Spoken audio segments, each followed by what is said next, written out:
Professional exam face ചെയ്യുകയാണ്. അപ്പോൾ 2 പ്രാവശ്യം ഫേസ് ചെയ്തിട്ട് ഇവിടെ ശരിക്കും അങ്ങ് പരാജയപ്പെട്ട് കഴിഞ്ഞപ്പോൾ പിന്നീട് ഇവൾക്ക് ഉടമ്പടി ചെയ്തിട്ട് ഇവളൊന്നും പഠിക്കണില്ല. കാര്യം അങ്ങനെ കുറേ സാക്ഷ്യങ്ങൾ വന്നപ്പോൾ ഭയങ്കര വിവാദങ്ങളൊക്കെ ഉണ്ടായല്ലോ. പഠിക്കാത്ത കുട്ടികളെ നമ്മൾ പ്രോത്സാഹിപ്പിക്കുന്നത് ശരിയല്ല എന്ന് പറഞ്ഞൊരു കമൻ്റൊക്കെ വരും അതിൻ്റെ താഴെ. പഠിക്കാത്ത മടിയന്മാരെ നിങ്ങളെന്തിനാ പ്രോത്സാഹിപ്പിക്കണമെന്ന് ചോദിച്ചതിൻ്റെ കമൻറ്റ് വരും. പക്ഷേ ഇതിൻ്റെ ഒരു പ്രോബ്ലം വരണത്, ചില ആൾക്കാർ ഗട്ടറിൽ ചെന്ന് വണ്ടി നമ്മളെ പൊതഞ്ഞു പോകത്തില്ലേ? വണ്ടി പൊതഞ്ഞു പോകത്തില്ല. നമ്മൾ ചെല്ലുമ്പോൾ ഈ മഴയൊക്കെ ഉള്ള കാലത്താണെങ്കിൽ വണ്ടി ചിലയിടത്ത് പോയി പൊതഞ്ഞു പോകും. അപ്പോൾ നമ്മൾ ഉടനെ അതിൻ്റെ മണ്ണൊക്കെ മാറ്റി അതിൻ്റെ വീലിൻ്റെ അടിയിലുള്ള മണ്ണൊക്കെ മാറ്റിയെടുക്കും. എന്നിട്ട് നമ്മൾ വല്ല ഇരുമ്പ് പട്ടയൊക്കെ കയറ്റി വെച്ചും തള്ളാൻ പറയും, തള്ളും. ചില ആൾക്കാർ എങ്ങനെ ഞാനൊരു രാത്രി മുഴുവൻ ഇങ്ങനെ കുഴി വീണ വണ്ടി തള്ളണ ഞാൻ കണ്ടിട്ടുണ്ട്. എന്നിട്ടും രാവിലെ കുർബാനയ്ക്ക് വരുമ്പോൾ ഈ ആൾക്കാർ അപ്പോഴും ഒരിടത്ത് എത്തിക്കാണത് ആ വണ്ടി ഇപ്പോഴും കുഴി തന്നെ കിടക്കും. ജീവിതത്തിൻ്റെ ചില കട്ടറിൽ നമ്മൾ ചെന്ന് വീണാൽ നമുക്ക് പിന്നെ പൊങ്ങാൻ പറ്റാത്ത അവസ്ഥ വരും. അപ്പോൾ ആ കുട്ടിയുടെ ആ ഒരു പ്രശ്നം അതാണ്. അവൾ പറഞ്ഞു ഞാൻ എഴുതത്തില്ല ഇനി. എന്താ കാര്യം? അവളുടെ കോൺഫിഡൻസ് പോയി. ഇപ്പം നമ്മൾ നീന്തുമല്ലേ മനുഷ്യർ, കടലിലും അല്ലേ പുഴയിലും ഒക്കെ നീന്തല്ലേ, വെള്ളമൊക്കെ മറിഞ്ഞൊക്കെ പോകുമ്പോൾ ആൾക്കാർ നീന്തും. അപ്പോൾ നീന്തിയ രക്ഷപ്പെട്ടു കഴിഞ്ഞാലല്ലേ. പക്ഷെ ചില ആൾക്കാർ നീന്തിയാൽ ചിലപ്പോൾ മസിലൊക്കെ ഈ ഉളുക്കി പിടിക്കും അല്ലേ. അപ്പോൾ പിന്നെ കൈകാലിട്ട് അവിടെ അടിക്കാൻ പറ്റത്തില്ല. അപ്പോൾ അവരുടനെ എന്തു ചെയ്യും? കൈ പൊക്കും. എന്ന് വെച്ച് കഴിഞ്ഞാൽ ആരെങ്കിലും ഉണ്ടെങ്കിൽ എന്നെ വന്ന് പിടിച്ചോ, ഞാൻ മുങ്ങിപ്പോവുകയാണെന്ന് എൻ്റെ അർത്ഥം. എൻ്റെ മെരിറ്റ് തീർന്നെന്നാണ് എൻ്റെ പറയണവർ അല്ലേ. ജീവിതത്തിൽ ഇങ്ങനെ വരും. ജീവിതത്തിൽ ചില സമയത്തെങ്കിലും നമ്മൾക്ക് ഇതുപോലെ നീന്തിക്കൊണ്ടിരിക്കുമ്പോൾ നമ്മുടെ മസിൽ വെട്ടിപ്പോവും. നമ്മൾ എങ്ങനെയും കരപറ്റാൻ വേണ്ടിയാണ് ഈ ഓരോ ബിസിനസ്സൊക്കെ ചെയ്യണതേ. ആ ബിസിനസ്സൊക്കെ ചെയ്യുമ്പോൾ വേറെയും ആൾക്കാർ അതേ ബിസിനസ് തന്നെ അടുത്ത് കൊണ്ടുവന്ന് ചെയ്യുമ്പോൾ നമ്മൾ മസിൽ വെട്ടണ പോലെ നമ്മൾ നിന്ന് പോകും. ഇപ്പോൾ കോവിഡ് വന്നപ്പോൾ തന്നെ മസിൽ വെട്ടിയ പോലെ ഇല്ലേ. ബാങ്കുകാരും കടവിളവ് ചെയ്ത് തന്നില്ലല്ലോ. ഇപ്പോൾ എല്ലാവരുടെയിലും ജെട്ടിയുടെ പേപ്പറല്ലേ ഇരിക്കണത്. അപ്പോൾ ഇത് എവിടെ കൊണ്ട് ഈ അന്ത്യം ഉണ്ടാകും? ഞാൻ അവരോട് ചോദിക്കും, എന്തെങ്കിലും ഒരു ശോഭ കിട്ടാനോ കൊടുക്കാനോ വാങ്ങിക്കാനോ തരാനോ എന്തെങ്കിലും ഉണ്ടോ? ഒന്നുമില്ലെന്ന് പറയും അവർ. ഒന്നുമില്ല. അവർക്ക് 0 മെറിറ്റാണ് വർക്ക് ചെയ്യണത്. 0 മെറിറ്റ് വർക്ക് ചെയ്യുന്ന ആൾക്കാരെ ഞാൻ എന്തുകൊണ്ടാണ് ആ വിഷയം എടുക്കുന്നത്? എല്ലാ ദിവസവും എടുക്കുന്നുണ്ടല്ലോ. അതായത് എൻ്റെ മനസ്സ് പറയണത് കർത്താവ് ഇവരെ സന്ധിക്കും.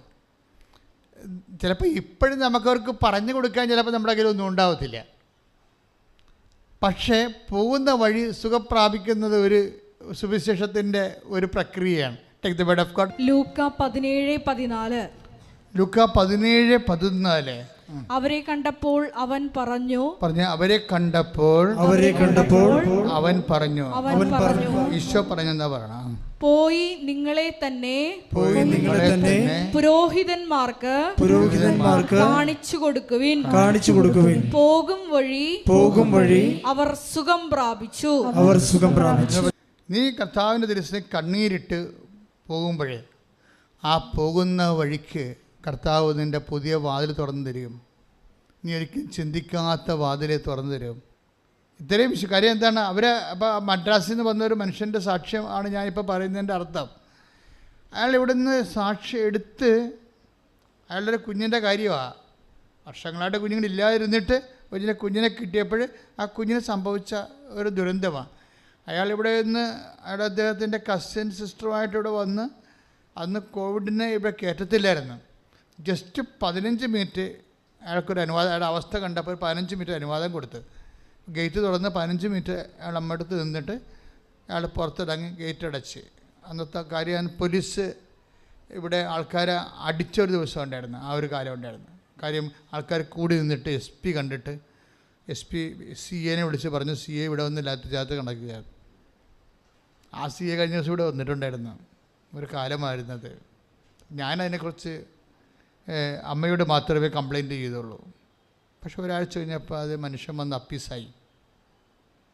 അതെന്ത് സംഭവം എന്ന് വെച്ച് കഴിഞ്ഞാൽ, ആ പോകുന്ന വഴി അയാൾ എക്സ്റേ കവർ എത്തിയപ്പോൾ തന്നെ അവിടുന്ന് മെസ്സേജ് വന്നു, കൊച്ച് ഓക്കെ ആയി, കൊച്ചിനെ കൊണ്ടുപോകാമെന്ന് ഡോക്ടർ പറഞ്ഞു. അത്രയും സ്പീഡാണ്.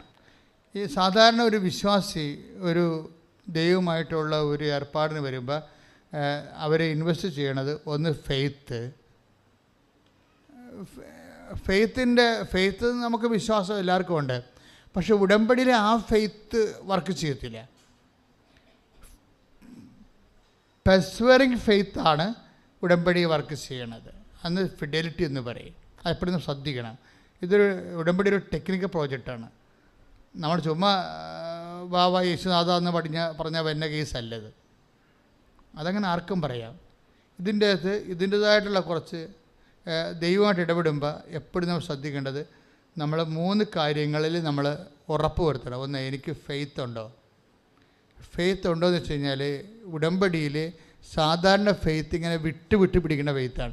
ഇന്ന് ഫെയ്ത്ത് ഉണ്ടാകും, നാളെ ഫെയ്ത്ത് ഉണ്ടാകത്തില്ല. ആൾക്കാരുടെ ഫെയ്ത്ത് അങ്ങനെയാണേ. ഇപ്പോൾ ഇന്ന് കൊച്ചിന് സുഖമാണെന്ന് പറയുമ്പോൾ ഓക്കെ ഫെയ്സ് റോളെന്നൊക്കെ പറഞ്ഞുകൊണ്ടിരിക്കും. നാളെ കൊച്ചിന് ശ്വാസം കിട്ടത്തില്ല, അപ്പോൾ ഉള്ള ഫെയ്ത്ത് 0 ആയിപ്പോയിക്കും. ആൾക്കാരുടെ ഫെയ്ത്ത് വിട്ട് പിടിക്കുന്ന ഫെയ്ത്താണ്. അതാണ് പ്രശ്നം. ഇപ്പം നമ്മൾ ഈ മോട്ടറിൽ വെള്ളം അടിക്കുമ്പോൾ മോട്ടർ ഇങ്ങനെ കറങ്ങിക്കൊണ്ടിരിക്കും, പക്ഷേ വെള്ളം കയറത്തില്ലല്ലോ. അപ്പോൾ പറയുന്നത് അത് ഗ്യാസാണെന്നൊക്കെ പറയും അല്ലേ, വെള്ളത്തിൻ്റെ ഇവിടെ ഗ്യാസ് കയറുന്നത് കൊണ്ടാണ്. അതുപോലെ വെള്ളം പിടിക്കാത്തൊരവസ്ഥ വരും. അതിൻ്റെ കാരണം ഈ വിശ്വാസം ഇങ്ങനെ, നിങ്ങൾക്ക് ഇന്ന് ഉള്ള വിശ്വാസം നാളെ ചില സമയത്ത് ഉണ്ടാകത്തില്ല. അത് ഭയങ്കര സീരിയസ് ആയിട്ട് നമ്മൾ അഡ്രസ്സ് ചെയ്യേണ്ട ഒരു വിഷയമാണ്. കാര്യം നിങ്ങളുടെ വിശ്വാസം ഇതിൽ വിട്ടുപിടിക്കുന്ന വിശ്വാസമാണോ? എൻ്റെ ഒരു അനുഭവത്തിൽ തോന്നിയിരിക്കുന്നത് ഒരു 80% ആൾക്കാരുടെ വിശ്വാസം ഇങ്ങനെ പതയുള്ള വിശ്വാസമാണ്. ഇപ്പം നമ്മൾ ചായ ഇങ്ങോട്ട് വീത്തി, ചില ആൾക്കാർ ചില C ക്ലാസ് കടയിൽ ചെന്ന് കഴിഞ്ഞാൽ അവർ ചായ ഇങ്ങനെ വീത്തി ഇങ്ങനെ അടിച്ചു തരത്തില്ലേ, പക്ഷേ അതിൻ്റെ പകുതി മുക്കാലും പതയിരിക്കും അല്ലേ. അര ഗ്ലാസ് ചായ ഉണ്ടാകത്തില്ല, ബാക്കി മുഴുവനും പതയിരിക്കും. ഈ പത കയറുന്നത് വിശ്വാസത്തിലെ ഒരു ആൾക്കാരുടെ പലരുടെയും വിശ്വാസത്തിൽ പത കൂടുതലാണ്. എന്താ കാര്യം വെച്ച് കഴിഞ്ഞാൽ, അതെന്താ വെച്ച് കഴിഞ്ഞാൽ ഇന്ന് ഒരു വിശ്വാസമുണ്ട്. അപ്പോൾ ആ വിശ്വാസം ദൈവം എപ്പോഴും നിങ്ങളുടെ അവിശ്വാസത്തെ എപ്പോഴും കൺഫ്രണ്ട് ചെയ്യും. കാര്യം എന്നിട്ട് വിശ്വാസത്തെ പലതരത്തിൽ കർത്താവ് തിരിക്കണം. അല്പവിശ്വാസി, ഇത്ര വലിയ വിശ്വാസം ഞാൻ ഇസ്രായേലിൽ പോലും കണ്ടിട്ടില്ല, അവരുടെ വിശ്വാസം കണ്ട് അവൻ അവരോട് പറഞ്ഞു. അപ്പോൾ ഈ വിശ്വാസത്തെ ഈശോ പല രീതിയിലായിട്ടാണ് അവതരിപ്പിക്കുന്നത്. അതിൻ്റെ അകത്ത് ഈ പതയുള്ള വിഷയം, നിങ്ങളെ ആദ്യ കാലങ്ങളിൽ ദൈവം ഇങ്ങനെ ഒന്നെങ്കിൽ ചില ആൾക്കാരെ ദൈവം പെട്ടെന്ന് കുറേ ബ്ലെസ്സിങ് കൊടുത്തിട്ട് അതുപോലെ തന്നെ ബ്ലെസ്സിങ് എല്ലാം തിരിച്ചെടുക്കും. അപ്പം നിങ്ങൾ ഉടനെ ബ്ലെസ്സിങ് കിട്ടിക്കൊണ്ടിരിക്കുന്ന സമയത്ത് ഉണ്ടാകുന്ന വിശ്വാസം, ബ്ലെസ്സിങ് ഇല്ലാത്ത അനുഗ്രഹം ഇല്ലാത്ത കാലത്ത് വിശ്വാസം ഉണ്ടാകത്തില്ല. അപ്പോൾ അതുകൊണ്ട് നിങ്ങളുടനെ വിശ്വാസത്തിൽ പിന്നെയും താഴേക്ക് വരും, പിന്നെയും ഇങ്ങനെ ഉയർന്നു വരും. ഇങ്ങനെ നിൽക്കാൻ പറ്റും. ഈ വിശ്വാസം ദൈവം എടുക്കണില്ല, അതാണ് പ്രശ്നം. കാര്യം പണ്ട് ഞാൻ കുഞ്ഞുനാളിലൊക്കെ കയറ് കൊണ്ടുപോയി കൊടുക്കുമായിരുന്നു കടയിൽ. അമ്മ പിരിക്കണ കയറ് കൊണ്ടുപോയി കടയിൽ കൊടുക്കും. കടയിൽ കൊടുക്കുമ്പോൾ കുട വാങ്ങിച്ചുകൊണ്ട് പോകും. എന്താണെന്ന് ഈ മഴയത്താണ് നമ്മൾ പോകണമെന്നുണ്ടെങ്കിൽ കുട മസ്റ്റാണ് കയറും കൊണ്ട് പോകുമ്പോൾ. എന്താ കാര്യം, മഴ എങ്ങാനും ചെറുതായിട്ട് പൊടിഞ്ഞ് കയറ് വീണെങ്കിൽ കച്ചവടക്കാരൻ കയറ് തൂക്കുന്ന മുമ്പ് എന്താ ചെയ്യണേ, കയറയിൽ ഇങ്ങനെ ഉള്ളിൽ കയറിട്ട് പിടിക്കും. കയറിൻ്റെ ഇങ്ങനെ കയറിങ്ങനെ മുടിയായിട്ട് വെക്കുമല്ല, അതിൻ്റെ ഉള്ളിൽ കൈയിട്ട് ആളെ കയറെ പിടിക്കുക. എന്നുവെച്ചാൽ കയറ് ചകിരി നനഞ്ഞിട്ടുണ്ടോ വെള്ളമാണോ എന്നറിയാൻ വേണ്ടിയാണ്. അതാണ് നമ്മൾ പിടിക്കുക. ഇപ്പോഴങ്ങനെ കയറിൻ്റെ പരിപാടിയൊക്കെ കുറവില്ല, ആൾക്കാർക്ക് ചകിരി പോലും കിട്ടണില്ല. പക്ഷെ പണ്ടത്തെ ഒരു കാലമുണ്ട്, മനുഷ്യൻ ജീവിച്ച ഒരു കാലം. എന്താ പ്രശ്നം, ഇതുപോലെ നമ്മുടെ വിശ്വാസത്തിൽ അവിശ്വാസത്തിൻ്റെ നനവ് ഇടയ്ക്ക് ഉണ്ടാവും. പിടിയിടിയാ ഞാൻ പറഞ്ഞു കഴിഞ്ഞാൽ കാര്യം മനസ്സിലായില്ലേ? നിങ്ങൾ കയറെ കെട്ടി തൂങ്ങി നിന്നൊരു കാര്യമില്ല, തിരിച്ചു വരണം. അതായത് നമ്മുടെ വിശ്വാസത്തിൽ അവിശ്വാസത്തിന് നനവ് എന്തുമാത്രം കുറച്ചെടുക്കാൻ പറ്റും, അതനുസരിച്ച് ദൈവം ഇങ്ങനെ ഓരോ ഇഷ്യൂ ഉണ്ടാക്കിക്കൊണ്ടിരിക്കും. അപ്പോൾ ചില ആൾക്കാർ ദൈവം എന്തെല്ലാം നമ്മുടെ അനുഭവത്തിൽ എന്തെല്ലാം നെഗറ്റീവ് സംഭവിച്ചാലും ചിലർ മൈൻഡ് ചെയ്തില്ല. അതൊക്കെ കർത്താവ് നേരെയാക്കിക്കോളൂ എന്ന് പറയും. ചിലപ്പോൾ നമ്മൾ പൈസ കൊടുത്ത ഏജൻറ്റ് മരിച്ചു പോകണമെന്ന് വിചാരിച്ചു, അതോട് കൊടുത്ത് നിങ്ങൾ അതിൻ്റെ കൂടെ മരിക്കും ഉടനെ. അയ്യോ, അയാൾക്കാണല്ലോ പൈസയെല്ലാം കൊടുത്ത് അയാൾ വഴിയാണല്ലോ, ഇനിയിപ്പോൾ ആരോട് പറയാനാണ്, ഇവിടുന്ന് ചെന്നിൻ്റെ രേഖകൾ മേടിക്കാൻ മറന്നുപോയി, ഇങ്ങനെ. അപ്പോൾ നമുക്ക് പെട്ടെന്ന് നമ്മളിങ്ങനെ ഒരു നേരെ എല്ലാം ക്ലിയർ ആയിക്കൊണ്ടിരിക്കുന്ന സമയത്തായിരിക്കും പെട്ടെന്ന് ഒരു ഈടറുണ്ടാകണത്. പക്ഷേ വിശ്വാസിയാണെങ്കിൽ നമുക്കറിയാമല്ലോ, നമ്മൾ കൊടുത്ത കാര്യം നമുക്കറിയാം. നമ്മൾ വിശ്വസിക്കുന്ന ഏജൻറ്റിലല്ല, പിന്നെ ആരെല്ലാം വിശ്വസിക്കുന്നത്? ദൈവത്തിലാണ് വിശ്വസിക്കുന്നത്. അതുകൊണ്ടാണ് നമ്മൾ ഓരോ കാര്യവും കർത്താവിനെ ഒപ്പിച്ചും കർത്താവിനെ അതിൻ്റെ അകത്ത് കക്ഷി ചേർത്തുമൊക്കെ ചെയ്യാൻ പറ്റുന്നതിൻ്റെ കാരണം അതാണ്. അതൊരു ഗ്യാരണ്ടിയാണ് ശരിക്കും പറഞ്ഞാൽ. അച്ഛൻ എന്താ പറഞ്ഞതെന്ന് വെച്ച് കഴിഞ്ഞാൽ, ഇപ്പം നമ്മൾ വിശ്വാസത്തെക്കുറിച്ചാണ് സംസാരിക്കുന്നത്. വിശ്വാസം തന്നെ നിങ്ങൾ ആദ്യം കറക്റ്റ് ചെയ്യണം. കാര്യം വിശ്വാസത്തിൽ പതയുണ്ട്. കാര്യം വിശ്വാസത്തിൽ അവിശ്വാസം കയറി വരും. അതിങ്ങനെ ഇഷ്യൂസ് ഉണ്ടാകുമ്പോൾ, വിശ്വാസത്തിനെതിരെയുള്ള സംഭവങ്ങൾ നടക്കുമ്പോൾ നിങ്ങളുടെ പ്രാർത്ഥന തണുക്കുന്നുണ്ടോ എന്ന് നോക്കിയാൽ മതി. മനസ്സിലായില്ലേ? വിശ്വാസത്തിനെതിരെ എന്തെങ്കിലും സംഭവിച്ചു കഴിയുമ്പോൾ അതനുസരിച്ച് നിങ്ങളുടെ പ്രാർത്ഥന തണുക്കുന്നുണ്ടോ എന്ന് നോക്കിയാൽ മതി.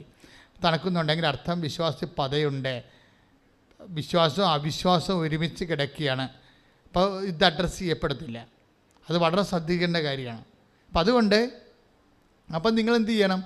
ആദ്യം ഇങ്ങനെ വിശ്വാസത്തിൽ പത കയറിക്കഴിഞ്ഞാൽ, അവിശ്വാസം കയറിക്കഴിഞ്ഞാൽ ആദ്യം തന്നെ ചെയ്യേണ്ടത് കർത്താവിൻ്റെ തിരുസേന മുട്ട് എന്നിട്ട് വിശ്വാസം വർദ്ധിപ്പിക്കാൻ വേണ്ടി പ്രാർത്ഥിക്കണം. പദം മാറ്റുന്നതിനേക്കാൾ നല്ലത് വിശ്വാസം വർദ്ധിപ്പിക്കുകയാണ്. വിശ്വാസത്തിൻ്റെ ക്വാണ്ടിറ്റി കൂട്ടും. അപ്പോസ്തലന്മാർ പ്രാർത്ഥിച്ച അങ്ങനെയല്ലേ, ഞങ്ങളുടെ വിശ്വാസത്തെ. ഉടനെ കുട്ടിയുടെ പിതാവ് വിളിച്ചു പറഞ്ഞു, ഞാൻ വിശ്വസിക്കുന്നു, എൻ്റെ അവിശ്വാസം പരിഹരിച്ച് എന്നെ സഹായിക്കണം. Praise the Lord. അതും പ്രാർത്ഥനയായിട്ടാണ് മാറ്റേണ്ടത്. അവിശ്വാസത്തെ എന്താ ചെയ്യേണ്ടത്? ദൈവം തന്നെയാണ് പരിഹരിക്കേണ്ടത്. മനസ്സിലായില്ലേ? നമുക്ക് പരിഹരിക്കാൻ പാടായിരിക്കും. അപ്പോൾ അവിശ്വാസം നമ്മൾ കണ്ടെത്തി കഴിഞ്ഞാൽ, കാര്യം അവിശ്വാസം കണ്ടെത്തുന്നതെന്ന് വെച്ച് കഴിഞ്ഞാൽ, നമ്മൾ ചെയ്തുകൊണ്ടിരിക്കുന്ന കാര്യങ്ങൾക്ക് ഒരു ഈടറിവ് സംഭവിക്കുമ്പോൾ, ഇപ്പോൾ കഴിഞ്ഞ കൊല്ലം ഈ വർഷം ഞാൻ കോവിഡായിട്ട് ക്വാറൻറ്റൈനിലാണ്. എത്ര ദിവസം ക്വാറൻറ്റൈനിലായി കിടന്നു. അപ്പോൾ ഞാൻ ഒരു ആഴ്ചയിൽ പോയി ഇത് നോക്കുമായിരുന്നു, എങ്ങനെ ടെസ്റ്റ് എടുത്തേലേ. അപ്പോൾ ഓരോ ആഴ്ച എടുക്കുമ്പോഴും അത് എല്ലാം പോസിറ്റീവ് കോവിഡ് പോസിറ്റീവ് അടിച്ചു ചെയ്തു. അപ്പം എനിക്കിതിൻ്റെ കളികൾ അറിയാവുന്ന കൊണ്ടാണ് ഞാനത് ഞാൻ ഡൗൺ ആയിരുന്നെങ്കിൽ കർത്താവ് അത് കുറിച്ച് വെച്ച് തരാം. എന്താണ്? ഇപ്പം വലിയ പ്രഭാഷകനാണ്, പക്ഷെ തനിക്ക് സ്വന്തമായിട്ട് പണി കിട്ടിക്കഴിഞ്ഞപ്പോൾ സ്വന്തം നിറം കാണിച്ചു. അതാണ് സംഭവം. നമ്മുടെ ഓരോ ഇഷ്യൂസ് വരുമ്പോൾ അതിൻ്റെ ഒരുത്തൻ ടെസ്റ്റിംഗ് ടൈമാണ്. ടെസ്റ്റില്ലാതെ ഒരു പണിയും നടക്കത്തില്ല. അതായത് ദൈവം സത്യമായത് കൊണ്ടാണ് നമുക്ക് ടെസ്റ്റ് വരുന്നത്. ദൈവം സത്യമായത് കൊണ്ടാണ്. ഈശോ ആണെന്ന് പറഞ്ഞാൽ, സ്വന്തം പുത്രനാണെന്ന് പറഞ്ഞാലും അപ്പ പറയും ഈശോ ടെസ്റ്റ് ഉണ്ട് കേട്ടോ എന്ന് പറയും. ജ്ഞാനസ്നാനപ്പെട്ടൊക്കെ ഞാൻ സമ്മതിച്ചു, ഞാൻ എൻ്റെ പ്രിയപുത്രനാണെന്നൊക്കെ പറഞ്ഞിട്ടുണ്ട്, പക്ഷെ കഥയൊന്നും ഇല്ല, ടെസ്റ്റാണെന്ന് പറയും. പിടിയിട്ടില്ലേ? ജ്ഞാനസ്നാനപ്പെട്ടപ്പോൾ ഈശോ പറഞ്ഞില്ലേ ഇവരെൻ്റെ പ്രിയപുത്രനാണ്. പക്ഷെ അത് കഴിഞ്ഞാണ് ജ്ഞാനസ്നാനം തന്നെ പെടുത്തിയിട്ടുണ്ട്, പരിശുദ്ധാത്മാവിനെ ഞാൻ അയച്ചിട്ടുണ്ട്, ഞാൻ തന്നെ ബൈ പേഴ്സൺ പ്രസൻ്റായിട്ട് നീ എൻ്റെ പ്രിയപുത്രനാണെന്നൊക്കെ പറഞ്ഞിട്ടുണ്ട്. പക്ഷേ ടെസ്റ്റാണ്. അതിന് ഒരാളിപ്പോൾ അങ്ങോട്ട് വരും ടെസ്റ്റ് ചെയ്യാൻ വേണ്ടി. അയാൾ പറയുന്നതിനൊക്കെ മര്യാദക്ക് ഞാൻ അവിടെ നിന്നെ സഹായിക്കത്തില്ല, I will not help you. അത് യുവർസെൽഫ് മസ്റ്റ് കൺഫ്രണ്ട് ഇറ്റ്.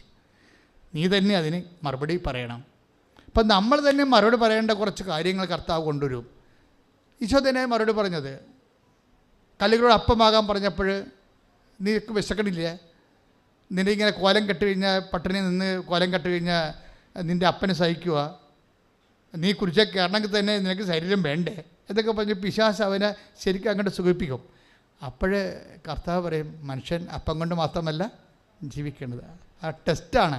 പക്ഷേ കർത്താവിൻ്റെ വചനം, ആ വചനം വെച്ച് തന്നെയാണ് അയാളെ കൺഫ്രണ്ട് ചെയ്യണത്. ഇതുപോലെ വരുമ്പോൾ നമ്മൾക്ക് മുന്നോട്ട് പോകുമ്പോൾ അവിശ്വാസത്തിൻ്റെ പത കളയാൻ വേണ്ടി ദൈവം ചില പ്രോജക്റ്റുകൾ ടെസ്റ്റുകൾ അതിൻ്റെ അകത്ത് ഓൾറെഡി ഉണ്ട്. ഇല്ലാതെ നമ്മളെ സംബന്ധിച്ചിടത്തോളം അത് ഒഴിവാക്കിക്കൊണ്ടൊരു വിശ്വാസ ജീവിതം സാധ്യമല്ല. അത് അച്ഛനായാലും പോപ്പായാലും. ഇപ്പോൾ ജോൺ പോൾ മാർപ്പാപ്പായുടെ അപ്പനെയും അമ്മനെയും വിശുദ്ധരായി പ്രഖ്യാപിക്കാൻ പോവുകയാണ്. എനിക്ക് ഭയങ്കര ഇഷ്ടപ്പെട്ടു. കാര്യം എൻ്റെ മനസ്സിലൊക്കെ മാർപ്പാപ്പ എന്ന് പറയുമ്പോൾ ജോൺ പോൾ മാർപ്പാപ്പയാണ്. വേറെ ആരെയും ഞാനങ്ങനെ ജോൺ പോളിൻ്റെ റാങ്കിലേക്ക് ആരെയും ഞാൻ കൊണ്ടുവരത്തില്ല. കാര്യം വല്ലാത്ത രീതിയിൽ എൻ്റെ ജീവിതത്തെ സ്വാധീനിച്ച ഒരു വലിയൊരു പ്രതിഭാസമാണ് ജോൺ പോൾ മാർപ്പാപ്പ. അപ്പോൾ ആ ജോൺ പോൾ മാർപ്പാപ്പ എത്ര ടെസ്റ്റാണ് വന്നത്. ആദ്യം വെടികൊണ്ട്, അപ്പോഴൊക്കെ എനിക്കിട്ട് വെടികൊണ്ട എനിക്ക് അന്ന് തോന്നിയത്. കാര്യം ഞാൻ ഈ മനുഷ്യനെ അടുത്ത് നിന്ന് മാനസികമായിട്ട് ഫോളോ ചെയ്താണ് പോണത് ആ 81 കാലഘട്ടങ്ങളിൽ. അപ്പോൾ ഞാൻ പഠിക്കുകയാണ്, തിയോളജിയോ മറ്റേ പഠിക്കുകയാണ് കാലമാണ്, ഫസ്റ്റ് ഇയർ പറ്റിയാണ്. അപ്പോൾ അതായത് ആ ദിവസം ഞാൻ സംസാരിച്ചിട്ട് കൂടിയില്ല മാർപ്പാപ്പയ്ക്ക് വെടിയേറ്റ ദിവസം. അപ്പോൾ മാർപ്പാപ്പ സുഖപ്പെട്ട് തിരിച്ചു വരാൻ വേണ്ടി എല്ലാ നിമിഷങ്ങളിലും പ്രെയർ ചെയ്തുകൊണ്ടിരിക്കുകയായിരുന്നു. പക്ഷേ തിരിച്ചു വന്നു. ഒരു മുഴത്തോളം കുടൽ ഓപ്പറേറ്റ് ചെയ്ത് മാറ്റി. ആ വെടികൊണ്ട് ഫാത്തിമയിലും മാതാവിൻ്റെ കിരീടത്തെ കൊണ്ട് വെച്ചു. പിന്നെയും ജീവിതം തുടങ്ങും പോപ്പ്. അപ്ഗ്രേഡ് ചെയ്ത് ആ കിട്ടിയ ടെൻഷൻ അതുടനെ ആ കുരിശ് കൃപയായിട്ട് കൺവേർട്ട് ചെയ്തിട്ട് വലിയ അടുത്ത യുദ്ധത്തിന് വേണ്ടി ആൾ റെഡിയായി. ഒരു പക്ഷേ ആളെ അടുത്ത യുദ്ധത്തിന് വേണ്ടി റെഡിയാക്കാൻ വേണ്ടിയായിരിക്കും ചിലപ്പോൾ ഒരു പരീക്ഷ കൊടുത്തത്. ആ പരീക്ഷയുടെ അവസാനം കഴിഞ്ഞിട്ട് എത്ര രാജ്യങ്ങൾ അദ്ദേഹം പോയി സമാധാനത്തിൻ്റെ സുവിശേഷവുമായി തിരിച്ചു. അതിനുശേഷമാണ് ആ വെടി കൊണ്ടതിന് ശേഷം ഇന്ത്യയിൽ വന്നത്. ഇന്ത്യയിൽ വരുമ്പോൾ ഞാനും പോപ്പും തമ്മിൽ പരിശുദ്ധ വേദം പറഞ്ഞാൽ ഇങ്ങനെ ഒരു 10 മീറ്റർ അകലമേ ഉള്ളൂ. അത്രയും ഞാൻ അവിടെ പോയി ഈ ജനക്കൂട്ടത്തിൻ്റെ ഇട്ടൊക്കെ നിൽക്കുകയാണ് കളമശ്ശേരി. അപ്പോൾ ഞാൻ വന്ന് നോക്കുമ്പോൾ പാപ്പ ഹെലികോപ്റ്റർ വന്ന് ലക്ഷക്കണക്കിന് മനുഷ്യരുടെ ഉള്ളിലാണ് ഹെലികോപ്റ്റർ വന്ന് ഇറങ്ങുന്നത്. ഇറങ്ങിയിട്ട് അവിടുന്ന് ഈ പേപ്പർ വെഹിക്കിളിൽ കൈവീശിക്കൊണ്ട് ഇങ്ങനെ വരുമ്പോൾ ഭയങ്കരമായൊരു അഭിഷേകമാണ് ഇതൊക്കെ. അത് നമ്മുടെ ജീവിതത്തിൽ മറക്കാത്തൊരു അഭിഷേകമാണ്. അതുകൊണ്ട് അങ്ങനെ സത്യസന്ധമായ ചില ദൈവികമായ അനുഭവങ്ങളുള്ള കാരണമാണ് ബാക്കിയൊന്നും അംഗീകരിക്കാൻ പറ്റാതെ പിന്നെ. അതെന്താ പ്രശ്നം വെച്ചാൽ, എന്നിട്ട് കളമശ്ശേരി കുർബാനപീഠത്തിലോട്ട് കയറണത് ഒരു 10-20 സ്റ്റെപ്പുണ്ട്. ആ സ്റ്റെപ്പിലിങ്ങനെ അംശവടി കുത്തിക്കൊണ്ട് ഇങ്ങനെ പിടിച്ചിലുപോലാണ് ആൾ കയറിപ്പോണത്. ആൾക്കാരാണെങ്കിൽ കൈയിട്ടിച്ച് ഭയങ്കര പരിവായിപ്പോയി അവിടെ. ആ ഒരു ഭയങ്കര. അപ്പോൾ ഞാനടുത്ത് ഈ വെടികൊണ്ട ആളാണോ ഇങ്ങനെ പോണത്. അപ്പോഴെന്താണ് അത് കടന്നു പോവുകയാണ്. അത് കർത്താവിലായിരിക്കുന്നവരെപ്പോഴും പുതിയ സൃഷ്ടി ആയിക്കൊണ്ടേയിരിക്കും. അപ്പോൾ ഈ പുതിയ സൃഷ്ടി ആയിക്കൊണ്ടിരിക്കാൻ വേണ്ടി എന്താണ്, കർത്താവിലായിരിക്കാൻ വേണ്ടിയാണ്. Take the word of God. ശ്രദ്ധിക്കട്ടെ. ഹല്ലേലൂയ.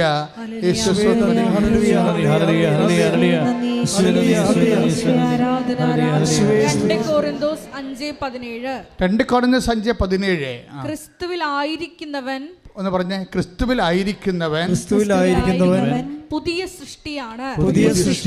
പഴയത് കടന്നുപോയി, ഇതാ പുതിയത് വന്നു കഴിഞ്ഞു.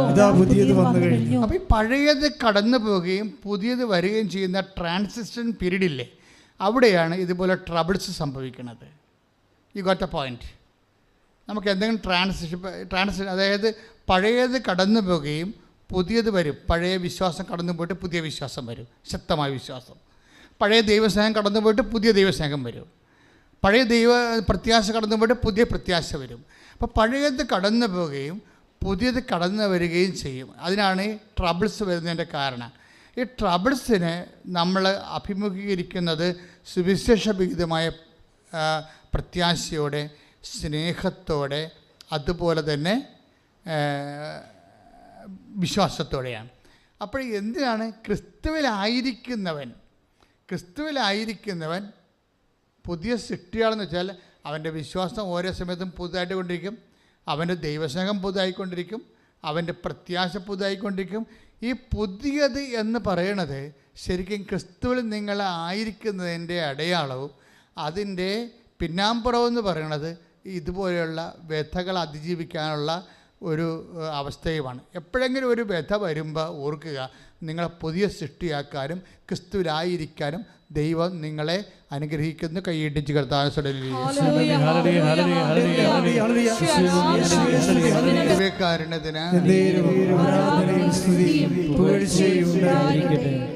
എൻ്റെ മക്കളെ, ദൈവം ആഗ്രഹിക്കുന്നതെന്ന് വെച്ചാൽ നിങ്ങളുടെ ക്രൊണോളജിക്കൽ ഇയറിന് അപ്ഡേഷൻ വന്ന അനുസരിച്ചിട്ട് നിങ്ങളുടെ ഫെയ്ത്ത് ഇയർ വളരണം. അതുകൊണ്ടാണ് ഈ ടെൻഷൻ വരുന്നതിൻ്റെ കാരണം. ക്രൊണോളജിക്കൽ ഇയർ എന്ന് പറയുന്നത് എന്താ? ഇപ്പം നിങ്ങൾക്ക് ഇപ്പം നിങ്ങളുടെ ജന്മനാ ഉള്ള വയസ്സ്, ഇപ്പോൾ ഉള്ള വയസ്സ്, അതാണ് നിങ്ങളുടെ ക്രൊണോളജിക്കൽ ഇയർ എന്ന് പറയുന്നത്. അപ്പോൾ ഒരു വ്യക്തി ഹെവി ഡ്യൂട്ടി ചെയ്യണമെന്നുണ്ടെങ്കിൽ അയാളുടെ ഫെയ്ത്ത് ഇയർ ക്രൊണോളജിക്കൽ ഇയറിന് ഒപ്പമെങ്കിലും ആയിരിക്കണം, കുറഞ്ഞ പക്ഷം. എന്നുവെച്ചാൽ ഫെയ്ത്ത് ഇയർ ഇപ്പം നമ്മുടെയൊക്കെ ഫെയ്ത്ത് ഇയർ നോക്കി കഴിഞ്ഞാൽ എന്താണെന്ന് വെച്ച് കഴിഞ്ഞാൽ, പണ്ട് നമുക്ക് കാറ്റഗിസം പഠിക്കുന്ന കാലത്ത് കിട്ടിയ ഫെയ്ത്ത് ആയിരിക്കും ഇപ്പോഴും ആൾക്കാർ സൂക്ഷിക്കുന്നത്. ദാറ്റ് മീൻസ് നിങ്ങൾക്ക് ഇപ്പോൾ വയസ്സ് 40, നിങ്ങളുടെ വിശ്വാസത്തിന് ചിലപ്പോൾ 14 വയസ്സേ ഉണ്ടാകത്തുള്ളൂ. ദാറ്റ് മീൻസ് നിങ്ങളുടെ വണ്ടിയുടെ പുറകിലാണ് നിങ്ങളെ കുതിരയെ കെട്ടിയിരിക്കുന്നത്. അപ്പോൾ വിശ്വാസം കൊണ്ട് വലിക്കത്തില്ല ജീവിതം. പറഞ്ഞാൽ മനസ്സിലായാ? വിശ്വാസം ഇപ്പോൾ വണ്ടിയുടെ മുമ്പിൽ കെട്ടണ്ടേ? വണ്ടിയുടെ മുമ്പിലല്ല കുതിരയെ കെട്ടേണ്ടത്. അപ്പോൾ നമ്മളുടെ ജീവിതത്തെ വലിച്ചുകൊണ്ട് പോകണമെങ്കിൽ, വിശ്വാസം വലിച്ചുകൊണ്ട് പോകണമെങ്കിൽ നമ്മളുടെ ജീവിതത്തിനേക്കാളും ഫെയ്ത്ത് ഇയർ നമ്മുടെ വയസ്സിനേക്കാൾ കൂടുതലായിരിക്കണം. ഈ വയസ്സിനേക്കാൾ കൂടുതൽ വയസ്സുണ്ടാകാൻ വേണ്ടി, വിശ്വാസ വയസ്സെന്ന് പറയുന്നത് ഈ ശാരീരികമായ വയസ്സ് പോലെ ഒരു സംഭവമാണ്. അപ്പോൾ വിശ്വാസ വയസ്സിനെക്കുറിച്ചാണ് ഞാൻ നിങ്ങളോട് സംസാരിക്കുന്നത്. വിശ്വാസ വയസ്സ് നിങ്ങൾക്ക് 24 വയസ്സുണ്ടെങ്കിൽ നിങ്ങളുടെ വിശ്വാസ വയസ്സ് ഒരു 30 ആയിരിക്കണം. അതുകൊണ്ടാണ് ഈ പ്രോബ്ലം വരുന്നത്. പ്രോബ്ലം വരണതല്ല, ഈ പ്രോബ്ലത്തെ നമ്മൾ കൈകാര്യം നമ്മളെ ഈശോ കയറിയപ്പോൾ തന്നെ എന്താ പറഞ്ഞത്? വ്യഥകൾ എന്നല്ലേ പറഞ്ഞത്? ട്രബിൾസ് അല്ലേ? നിങ്ങളെ ശല്യപ്പെടുത്തുന്ന വ്യഥകൾ. അതിനൊക്കെ എന്താ ചെയ്തിരിക്കുന്നത്? അനക്കയുടെ പ്രശ്നം എന്താ? അനക്കയുടെ പ്രശ്നത്തിലാണല്ലോ പിന്നെ നമ്മുടെ ബൈഫൊക്കേറ്റ് ചെയ്ത് പോയത്. അതായത് അനക്കയുടെ പ്രശ്നം, അനക്കയ്ക്ക് ഇപ്പോൾ കല്യാണമൊക്കെ കാലമായി, പക്ഷേ അപ്പൻ മരിച്ചുപോയി. അനക്കയുടെ അപ്പൻ പക്ഷേ ഗുണ്ടാത്തല എന്ന് പറഞ്ഞ ആൾ മരിച്ചുപോയി. പക്ഷേ ഇവർ അമ്മയുടെ വീട്ടിലുമായിപ്പോയി. പക്ഷേ ഇപ്പോഴെന്നാ പറ്റിയിരിക്കണേ? അപ്പൻ്റെ ഓഹരി ഉണ്ടല്ലോ, അപ്പൻ്റെ ഓഹരി ഇവർക്ക് കിട്ടത്തില്ല. കാരണം അവർ നേരത്തെ ഇട്ടും പോകുന്നില്ലേ? നിവർത്തിയില്ലാതെ പോകുന്നതാണ്. പക്ഷേ എന്നാലും നമുക്ക് അവകാശം പോകത്തില്ലല്ലോ. പക്ഷേ അവകാശം ആർക്കും തരണ്ടേ? ഇപ്പോൾ എന്താ പ്രോബ്ലം വെച്ച് കഴിഞ്ഞാൽ, ഇപ്പോൾ ഇവർക്ക് ഇടയിലൊന്നുമില്ല. അപ്പോൾ ഇവളാണെങ്കിൽ കുഞ്ഞുനാളിൽ 3 വയസ്സിൽ പോകുന്നതല്ലേ, ഇപ്പോൾ അവർക്ക് 10, 20, 25 വയസ്സായി. തിരിച്ച് അവർക്ക് കണക്ഷൻസും ഇല്ല. അപ്പോൾ എങ്ങനെ ഈ സ്ഥലം കിട്ടും? എങ്ങനെ ചോദിക്കും? അങ്ങനെ ചോദിക്കാനുള്ള അവിടെ നിന്നിരുന്നെങ്കിൽ മെറിറ്റുണ്ടായേനും. മെറിറ്റാണല്ലോ നമ്മുടെ വിഷയം, ഇല്ലേ? അവരവിടെ താമസിച്ചിരുന്നെങ്കിൽ അയാൾ മരിക്കുമ്പോൾ സ്വാഭാവികമായിട്ട് ഇവർക്ക് അതിൻ്റെ ഉള്ള അവകാശം മെറിറ്റുണ്ടാവും. ഇപ്പം ഇവൾക്ക് എന്താ ഉള്ളത്? മെറിറ്റില്ല. കാര്യം കുഞ്ഞുനാൾ തന്നെ അവിടെ നിന്ന് പോകുന്നതാണ്. അവൾ പറയുന്നുണ്ട്, അപ്പം മരിച്ചിട്ട് എനിക്ക് ദുഃഖമൊന്നും തോന്നിയില്ലെന്ന്. എന്താ കാര്യം? 3 വയസ്സിൽ പോകുന്നതുകൊണ്ടാണ്. നമുക്കറിയാമല്ലോ, ഈ ബന്ധങ്ങളെന്നൊക്കെ പറഞ്ഞാലും എപ്പോഴും നമ്മൾ വരണത് ആ ബന്ധങ്ങൾ ഇങ്ങനെ സാങ്കേതിക ബന്ധങ്ങളില്ലല്ലോ. എന്തുമാത്രം ആന്തരികമായ അടുപ്പമുണ്ട് ആ ബന്ധത്തിലല്ലേ അത് വർക്ക് ചെയ്യത്തുള്ളൂ. പക്ഷേ ഇവൾക്ക് അപ്പൻ്റെ അവകാശത്തിൽ ഇവർക്ക് ഓഹരിയിൽ അവകാശമുള്ളതാണ്. പക്ഷെ പോകാനോ വാങ്ങിക്കാനോ തരാനോ കിട്ടാനോ യാതൊരു മാർഗ്ഗമില്ല, മെറിറ്റില്ല. അപ്പോൾ ഉടമ്പടി എപ്പോഴും വർക്ക് ചെയ്യണത് എങ്ങനെയാണ്? അതിൻ്റെ പ്രധാനപ്പെട്ട ഉടമ്പടി 4 കാര്യങ്ങളാണ് ഉടമ്പടിയിലുള്ളത്. ഒന്ന്, നോട്ട് ബൈ മെറിറ്റഡ് വർക്ക് ചെയ്യും. അത് ബൈബിളിൻ്റെ ആദ്യകാലം മുതലുള്ള സ്ഥാപന സൊല്യൂഷൻസിൽ ഒന്നാണ് നോട്ട് ബൈ മെറിറ്റ്. എല്ലാ മനുഷ്യന്മാർക്കും മെറിറ്റില്ലാത്ത ഒരവസ്ഥ എപ്പോഴെങ്കിലും ഫേസ് ചെയ്യേണ്ടി വരും. പറഞ്ഞ മനസ്സിലായില്ലേ? എല്ലാ മനുഷ്യന്മാർക്കും സ്വന്തം യോഗ്യതയല്ലാതെ യോഗ്യതയെ അവലംബപ്പെടുത്തി അല്ലാതെ അതിജീവിക്കേണ്ട ഒരു അത്യാഹിതത്തെ അഭിമുഖീകരിക്കേണ്ടി വരും. ബൈബിൾ അവിടെയാണ് അഡ്രസ്സ് ചെയ്യണത്. ഞാൻ ഒന്നിൽ പറയാം, എല്ലാ മനുഷ്യന്മാർക്കും സ്വന്തം യോഗ്യതയെ അടിസ്ഥാനപ്പെടുത്താതെ തന്നെ അതിജീവിക്കേണ്ട ഒരു അവസ്ഥ വന്നാൽ അവിടെ വർക്കൗട്ട് ചെയ്യണതാണ് ഈ ഉടമ്പടി എന്ന് പറയണത്. ഉടമ്പടി വർക്ക് ചെയ്യണത് എന്താണ്? Not by merit. ഇപ്പം എല്ലാവരും അങ്ങനെ ആൾക്കാർ ഇപ്പോൾ സാക്ഷ്യം പറയാൻ വരുന്നവരെല്ലാം ആ വാക്ക് പഠിച്ചിട്ട് തന്നെയാണ് വരണത്. അവർ പ്രത്യേകിച്ച് എഡ്യൂക്കേറ്റഡ് ആളുകൾ സാക്ഷ്യം പറയുമ്പോൾ അത് കോട്ട് ചെയ്ത് അവർ സംസാരിക്കണത്. എന്നുവെച്ചാൽ നിങ്ങളുടെ യോഗ്യത കൊണ്ടല്ല, കർത്താവിൻ്റെ കൃപ കൊണ്ടെന്ന് പറയും. അപ്പം അതേസമയം തന്നെ ഈ ഒരു വിഷയത്തിൽ കൃപ ഉണ്ടാകാൻ എന്താ മാർഗം? അവരൊക്കെ അങ്ങോട്ട് ചെല്ലാൻ പറ്റണില്ല. അപ്പം മരിച്ചപ്പോൾ തന്നെ ഒരു പ്രാവശ്യം പോയതെന്നല്ല, പിന്നെ പോയില്ല. ചോദിക്കാനുള്ള അവസ്ഥയില്ല, കിട്ടാനുള്ള അവസ്ഥയുമില്ല, ഒരവസ്ഥയുമില്ല. ഇവളെന്താ ചെയ്യണത്? ഇവിടെ ഒരു ദിവസം ധൈര്യമായിട്ട് ഉടമ്പടി ഉപ്പ് എടുത്തുകൊണ്ട് അവരുടെ വീട്ടിൽ പോകും. അവിടെ വീട്ടിൽ പോയിട്ട് ഇവിടെ എന്താ ചെയ്യണത്? അവരാരും അറിയാതെ ചെയ്യുന്നൊരു സംഭവമാണ്. എന്താ ചെയ്യണത്? അപ്പൻ്റെ ഓഹരിയിൽ, നമുക്ക് കിട്ടാൻ സാധ്യതയില്ലാത്ത ഓഹരിയിൽ ഇവൾ വിശ്വാസ പ്രമാണം ചൊല്ലി ഉപ്പ് അവിടെ നിക്ഷേപിച്ചിട്ട് പോരും. വിശ്വാസം ചൊല്ലി ഉപ്പ് നിക്ഷേപിച്ചിട്ട് പോരും. ഓക്കെ, അവർ ഒരു നോൺ ക്രിസ്ത്യനാണ്. എന്താണ് ഈ നോൺ ക്രിസ്ത്യൻസ്? ചിലർ ഈ വെട്ടിക്കെട്ടായിട്ടുള്ള രീതിയിൽ ഈ വിഷയത്തിൻ്റെ മേൽ അവർക്ക് അവകാശം കിട്ടാൻ കാര്യം ഇതുപോലെയുള്ള ചില നടപടിക്രമങ്ങളാണ്. അവളെ വിശ്വാസപ്രമാണം ചൊല്ലി അവിടെ ഉപ്പ് നിക്ഷേപിച്ചിട്ട് അവർ വീട്ടിൽ പോരും. ഒരു 72 മണിക്കൂർ ഈ വിഷയത്തെക്കുറിച്ച് അവർ സംസാരിക്കുകയോ അവിടെ ഇരുന്ന് കാര്യങ്ങൾ ചോദിക്കുകയോ ഒന്നുമില്ല. അവർ ആ സ്നേഹമുറക്ക മകളെന്ന രീതിയിൽ ഇവിടെ പോയി എല്ലാവരെയും കണ്ട് ആ വിശ്വാസപ്രമാണം ചൊല്ലി ആ ഉപ്പും ആ അപ്പൻ്റെ അവകാശത്തെ കൊണ്ട് നിക്ഷേപിച്ച്. അപ്പോൾ എന്ത് സംഭവിക്കണമെന്ന് വെച്ച് കഴിഞ്ഞാൽ 72 മണിക്കൂറിനുള്ളിൽ അനക്കയെ ആ വീട്ടുകാർ വിളിക്കും. അവർ പറയണത് എന്താണ്? നിൻ്റെ ഓഹരി നീ വിൽക്കുക, ഞങ്ങൾക്കാർക്കും ഒരു ഒബ്ജക്ഷനും ഇല്ല. Praise the Lord, hallelujah. അപ്പോൾ ഇതാണ് വിഷയം. അപ്പോൾ അത് നമ്മൾ ചിന്തിച്ചാൽ ഒരിക്കലും നടക്കാത്തൊരു കാര്യം വളരെ സിമ്പിളായിട്ട് നടക്കുന്നതാണ്. വളരെ സിമ്പിളായിട്ട്. എന്താ ഇവർ ചെയ്തത്? ഇവർ ചെയ്തതെന്ന് വെച്ച് കഴിഞ്ഞാൽ, നമ്മൾ ഈ നോട്ട് ബൈ മെറിറ്റ് എന്ന് വെച്ചാൽ നമ്മുടെ നമ്മുടെ യോഗ്യതയാലല്ല എന്ന് പറഞ്ഞാൽ പിന്നെ എന്തുകൊണ്ടാവും? പിന്നെ കൃപ കൊണ്ടാണ് ആകാൻ സാധ്യതയുള്ളത്, അല്ലേ? ഇപ്പം കൃപ കൊണ്ടാകണമെന്നുണ്ടെങ്കിൽ നമ്മളെ നമ്മുടെ ഉടമ്പടി ചെയ്യുമ്പോൾ 2 കാര്യങ്ങളാണ്. ഒന്ന്, പ്രത്യക്ഷീകരണ പ്രാർത്ഥന ബേസിലാണ് ഇതെല്ലാം ചെയ്യണത്. പിന്നെ എന്താണ്? വിശ്വസ്ത പ്രമാണം, സ്വർഗസ്ഥനായ പിതാവ് എന്ന് പറഞ്ഞ് പറയുകയും ചെല്ലും. പിന്നത്തെ സ്വർഗസ്ഥനായ പിതാവ് നന്മ നിറഞ്ഞ മറിയം എന്താണ്? പ്രെയർ ഫോമാണ്, പ്രാർത്ഥനാ രൂപങ്ങളാണ്. അതെല്ലാം വേർഡ് ഓഫ് ഗോഡാണ്.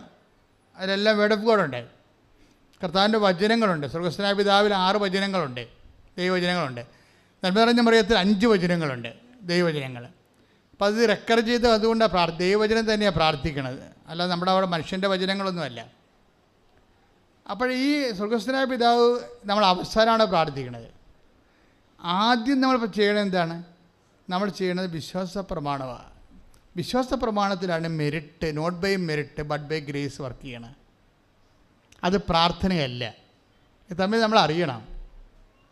വിശ്വാസ പ്രമാണം ഒരു പ്രാർത്ഥനയല്ല. ഉടമ്പടി വർക്ക് ചെയ്യണത് not by merit but by grace ആണ്.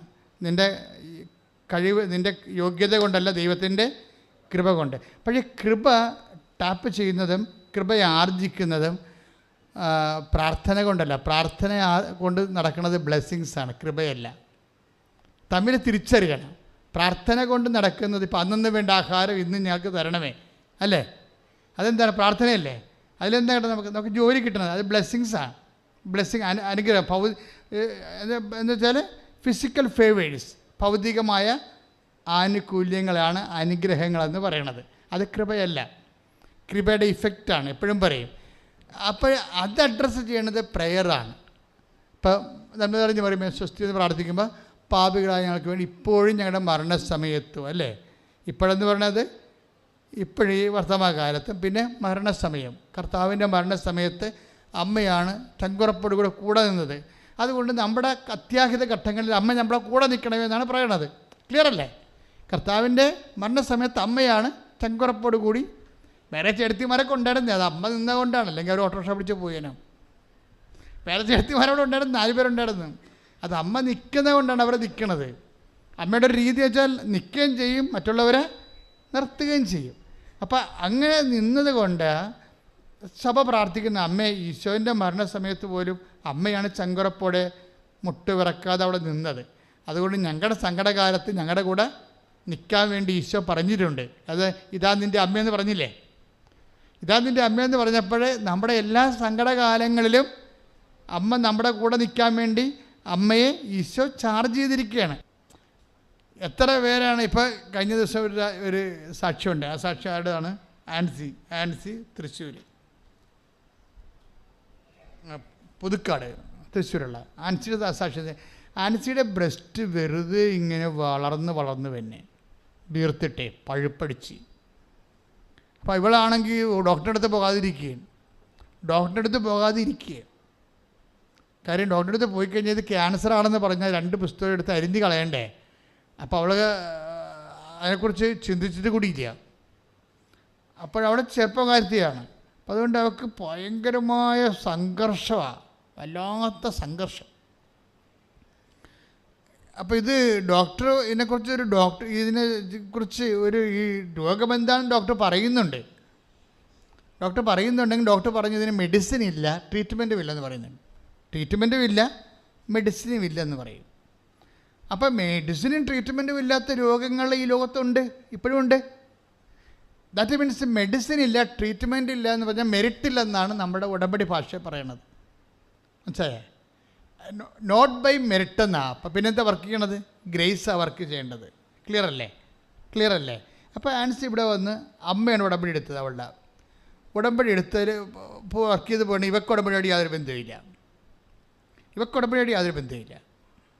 അമ്മ ഉടമ്പടി എടുത്ത് വേറെ പല കാര്യങ്ങൾക്കാണ് ഉടമ്പടി പുരോഗമിച്ചുകൊണ്ടിരിക്കുകയാണ്. അതിനിടയ്ക്കാണ് ഇവളുടെ ബ്രസ്റ്റ് ഇങ്ങനെ വീർക്കാൻ തുടങ്ങിയത്. വീർത്ത് വല്ലാത്ത രീതിയിലായി. അവൾ പറഞ്ഞത് ഡിസ്ഫിഗർ എന്ന് വെച്ച് കഴിഞ്ഞാൽ പുറത്തിറങ്ങാൻ പറ്റാത്ത അവസ്ഥയായിപ്പോയി.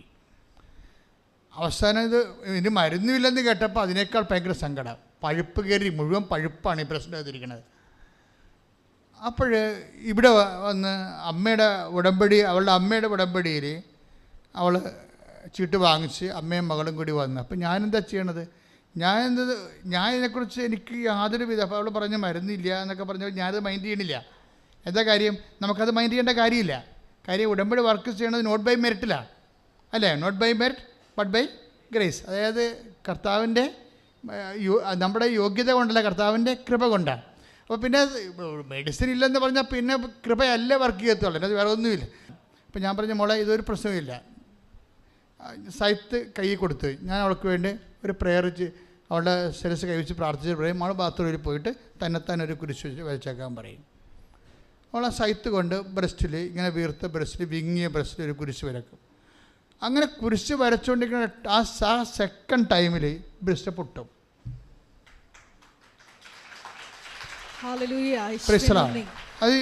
അത് ഞാൻ സാക്ഷ്യം കേൾക്കണം കേട്ടോ. എന്നുവെച്ചാൽ എങ്ങനെയാണ് ഇത് വർക്കൗട്ട് ചെയ്യണമെന്ന്. അപ്പോൾ അത് ബ്രസ്റ്റ് പൊട്ടി പഴുപ്പെല്ലാം പോയി. പിന്നെ 2 ബ്രസ്റ്റും പിന്നെ ഓക്കെയായി. പിന്നെ ഇവിടെ സാക്ഷ്യം പറയുമ്പോൾ പെർഫെക്റ്റ് ഓക്കെയാണ്, പഴയതുപോലെയായി ഉള്ള എന്ന് എങ്ങനെയായിരുന്നു ആദ്യത്തെ അതുപോലെയായി.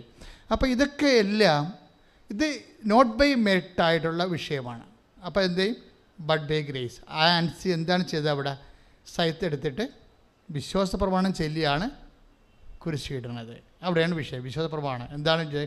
ഏക ദൈവത്തെ ഞാൻ വിശ്വസിക്കുന്നു, ആകാശത്തിൻ്റെയും ഭൂമിയുടെയും സൃഷ്ടാവും അവിടുത്തെ ഏകപുത്രനുമായ യേശുക്രിസ്തുവിലും ഞാൻ വിശ്വസിക്കുന്നു. ഈ പുത്രൻ പരിശുദ്ധ ഗർഭസ്ഥനായി കന്യാമറിന്ന് പിറന്ന് പൊന്തിയോസ് പിലാത്തോസ്. അപ്പം പിന്നെ ചരിത്രപരമായ രീതിയിൽ എങ്ങനെയാണ് വചനം മാംസമായതെന്നും എങ്ങനെയാണ് പാപത്തിന് പരിഹാരം ചെയ്തതെന്നും എങ്ങനെയാണ് ഈശോ ഉയർത്തെഴുന്നേറ്റതെന്നും ഈശോ ഇനി വീണ്ടും വരുന്നതിനെക്കുറിച്ചും എല്ലാം നമ്മുടെ വിശ്വാസത്തിൻ്റെ മഹാരഹസ്യങ്ങളെ ഇങ്ങനെ ആഘോഷമായിട്ട് പ്രഖ്യാപിക്കും.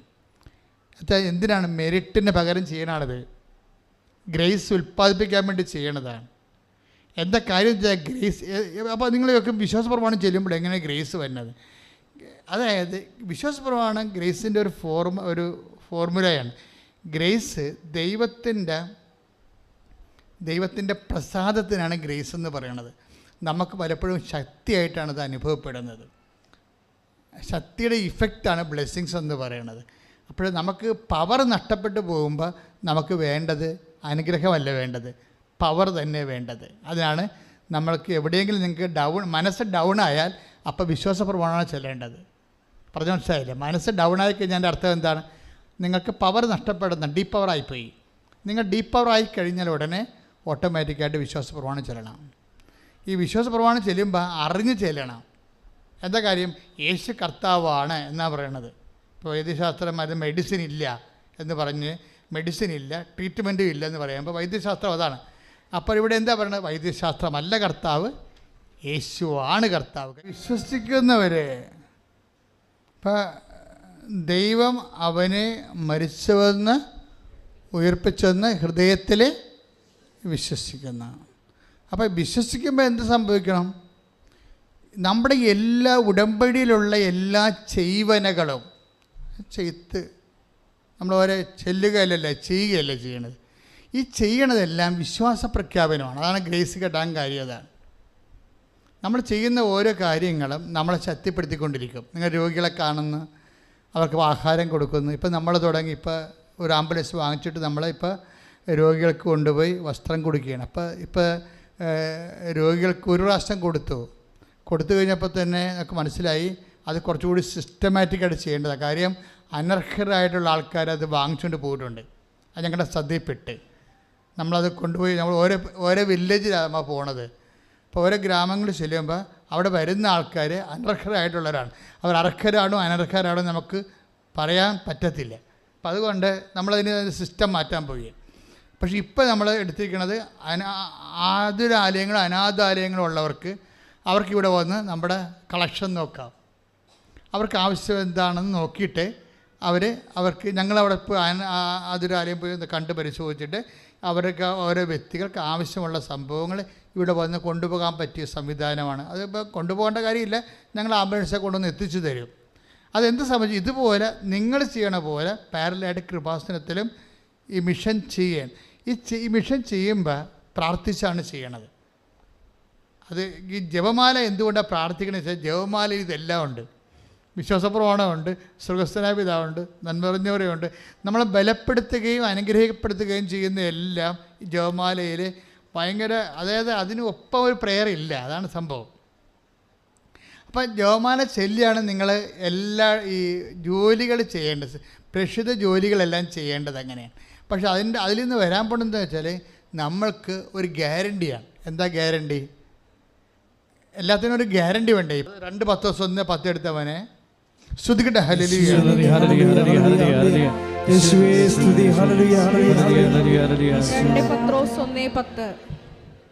ആകയാൽ സഹോദരരെ, സഹോദരങ്ങളെ, നിങ്ങളുടെ വിളിയും തിരഞ്ഞെടുപ്പും ഉറപ്പിക്കുന്നതിൽ കൂടുതൽ ഉത്സാഹമുള്ളവരായിരിക്കുവിൻ. ഇങ്ങനെ ചെയ്താൽ ഒരിക്കലും നിങ്ങൾ വീണു പോവുകയില്ല. അടുത്ത വായിച്ചോളൂ. നമ്മുടെ കർത്താവും രക്ഷകനുമായ യേശുക്രിസ്തുവിന്റെ അനശ്വരമായ രാജ്യത്തിലേക്ക് അനായാസം നിങ്ങൾക്ക് പ്രവേശനം ലഭിക്കുകയും ചെയ്യും. അപ്പൊ വീണു പോകുകയില്ലെന്നാ പറയണത് അല്ലേ? ആ വചനം ഒന്നുകൂടി വായിച്ചേ. 2 പത്രോസിന്റെ 1:10 കേട്ടോ. 1 അധ്യായം 10 വാക്യമാണ്. ആകയാൽ സഹോദരരെ, സഹോദരങ്ങളെ, നിങ്ങളുടെ വിളിയും തിരഞ്ഞെടുപ്പും ഉറപ്പിക്കുന്നതിൽ കൂടുതൽ ഉത്സാഹമുള്ളവരായിരിക്കുവിൻ. ഇങ്ങനെ ചെയ്താൽ ഒരിക്കലും നിങ്ങൾ വീണു പോവുകയില്ല. വീണു പോണത് എപ്പോഴാണ്? നമ്മുടെ ബലഹീനരാകുമ്പോഴല്ലേ വീണു പോണത് അല്ലേ? ഈ ഇവിടെ ചില ചെറുപ്പക്കാരൊക്കെ വീണ് പോകുമ്പോൾ എനിക്ക് ചിരി വരും. കാര്യത്തിൽ ഇവർ എന്താ വെച്ച് കഴിഞ്ഞാൽ ഇവർ ചെയ്യണമെന്ന് വെച്ച് കഴിഞ്ഞാൽ രാവിലെ ഈ IELTS OET പരീക്ഷയ്ക്ക് പ്രാർത്ഥിക്കുമല്ലോ. ഈ പല അനിയത്തിമാരും ഇവിടെ വീണ് പോകാറുണ്ട്. വീണ് പോകുന്ന ആൾക്കാരെ കാണുമ്പോൾ തന്നെ ഞാൻ പറയും, പിടിച്ചേക്കണടാ നിങ്ങൾ വീഴും കേട്ടാന്ന് പറയും. അതെന്താ അവർ വീണെച്ചാൽ അവർ ബ്രേക്ക്ഫാസ്റ്റ് എടുക്കത്തില്ല. അതാണ് സംഭവം. അവരിങ്ങനെ ഡീസൻ്റായിട്ട് അവിടെ ഇരിക്കും. ഇപ്പം ചീട്ട് കിട്ടും എല്ലാതും പറഞ്ഞിരിക്കും. പക്ഷേ എനിക്ക് പറയണത് നിങ്ങൾ ബ്രേക്ക്ഫാസ്റ്റ് എടുത്തിട്ടേ വരുന്ന പരീക്ഷയ്ക്ക് ഈ പ്രാർത്ഥനയ്ക്ക് നിൽക്കാവൂ. അല്ലെങ്കിൽ നിങ്ങൾ കുറച്ച് കഴിയുമ്പോൾ നിങ്ങൾ വീണ് പോകും. ഇതുപോലെ എപ്പോഴാണ് വീണ് പോണത്? നമ്മൾക്ക് ബലഹീനമാകുമ്പോഴാണ് നമ്മൾ വീണ് പോണത്. ചിലപ്പോൾ മാനസികമായിട്ട് ബലഹീനമാകാം, ശാരീരികമായി ബലഹീനമാകാം, സാമ്പത്തികമായി ബലഹീനമാകാം. അപ്പം ചിലപ്പോൾ വീണ് പോകും. അതാണ്. പക്ഷേ ഈ വീണ് പോകുമ്പോൾ ഇങ്ങനെ ചെയ്താൽ നിങ്ങൾ വീണ് പോകത്തില്ലെന്നാണ് പറയണത്. മനസ്സിലായില്ലേ? എങ്ങനെ ചെയ്താൽ നിങ്ങളെ എംപവർ ചെയ്യാനുള്ള, അതാണ് 2 പത്രോസിൻ്റെ 1:10. എന്താണ്? If you do it all the things there is no danger that you will ever fall away. ഇപ്പോൾ ഇംഗ്ലീഷ് ബൈബിൾ അടിപൊളിയാണ്. അതായത് നിങ്ങളിതൊക്കെ ചെയ്താൽ, അതായത് ചെല്ലുമ്പോഴല്ല, ചെയ്താൽ, എന്നുവെച്ചാൽ if you do it all these things, ഇങ്ങനെ ചെയ്താൽ there is no danger that you will ever fall away. അപ്പോൾ നമ്മൾ ഉടമ്പടിയുടെ ഒരു പ്രത്യേകത ചൊല്ലണ പ്രാർത്ഥന അല്ലല്ലോ, ഇത് ചെയ്യുന്ന പ്രാർത്ഥനയാണ്. ഈ ചെയ്യുമ്പോൾ നമ്മളെ എംപവർ ചെയ്യും, മനസ്സിലായില്ലേ? നമ്മൾ മാനസികമായിട്ടോ അതുപോലെ തന്നെ ശാരീരികമായിട്ടോ വീണ് പോകാതെ നിലനിർത്താൻ എംപവർ ചെയ്യും, ശക്തിപ്പെടുത്തും. അത് എന്തുകൊണ്ടാണ്? അതായത് വിളിയും തിരഞ്ഞെടുപ്പും. അത് brother, and you have been called and chosen, work all the harder to justify it. നിങ്ങളുടെ വിളിയും തിരഞ്ഞെടുപ്പും ഉറപ്പിക്കുന്നതിലേ നിങ്ങളെന്താണ്? വർക്ക് ഓൾ ദി ഹാർഡർ വെച്ചാൽ നിങ്ങൾ ഉത്സാഹം ഉണ്ടായിരിക്കണം. അല്ലാതെ നനഞ്ഞ മോന്തായിട്ട് ഇനി 5 പത്രം ഉണ്ടല്ലോ, ഒരെണ്ണവിടെ കൊടുക്കാതിരിക്കല്ലേ, ഒരെണ്ണം അമ്മ എടുത്ത് കൊടുത്ത് വിടാവരും. ഇങ്ങനെ വാദപ്പരിക്കാരെ പോലെ ചെയ്താൽ പണി കിട്ടും. നിങ്ങൾ എംപവർ ചെയ്യണമെങ്കിൽ ഉത്സാഹത്തോടെ ചെയ്യണം. Work all the harder, work all the harder to justify it. Bible വളരെ മാത്തമാറ്റിക്കലായിട്ട് സംഭവം സെറ്റ് ചെയ്തിരിക്കുന്നത്.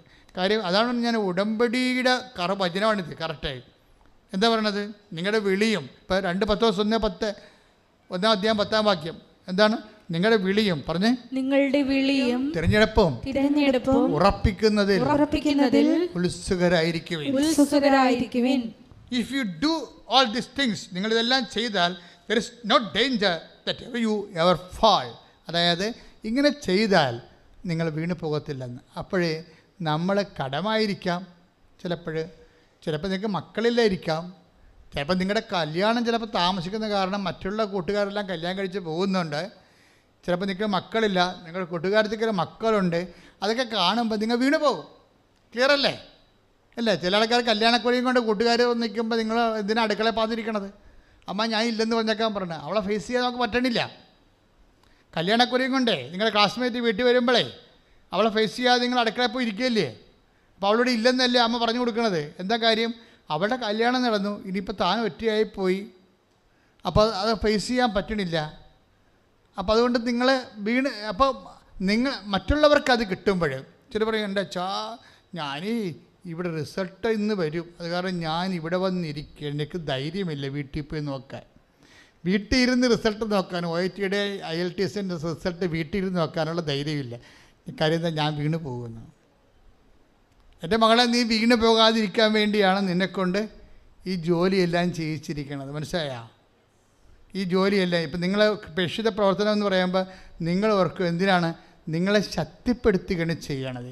ചൊല്ലണ പ്രാർത്ഥന അല്ല നമ്മളെ ശക്തിപ്പെടുത്തുന്നത്, ചെയ്യുന്ന പദ്ധതികളാണ്. അത് ദൈവസ്നേഹത്തോടെ ചെയ്യണം.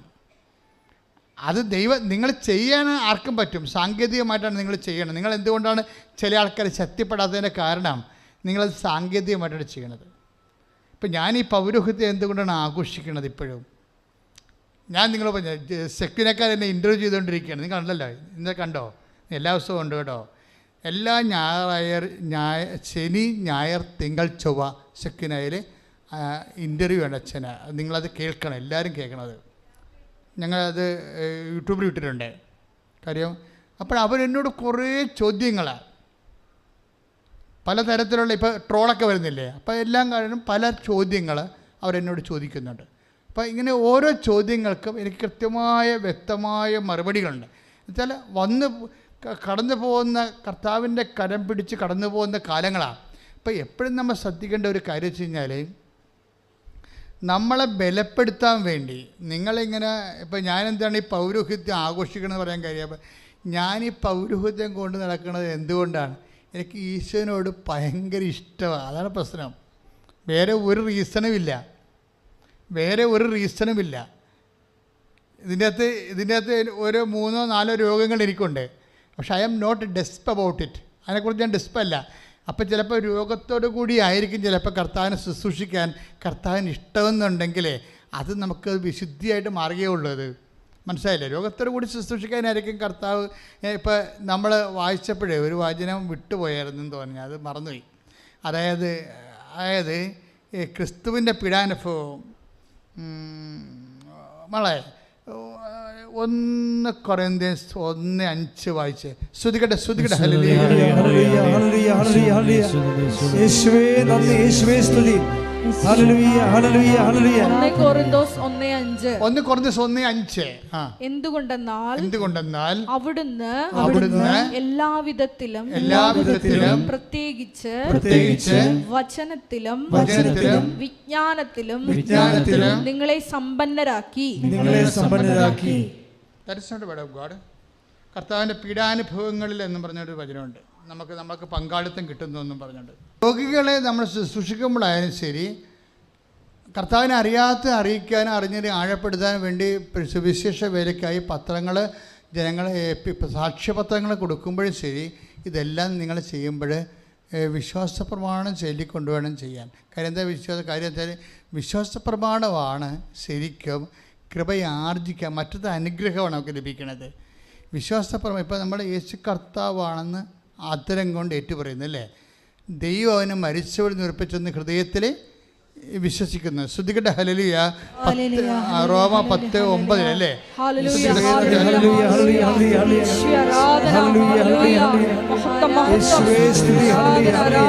പരമദിവ്യകാരുണ്യത്തിന്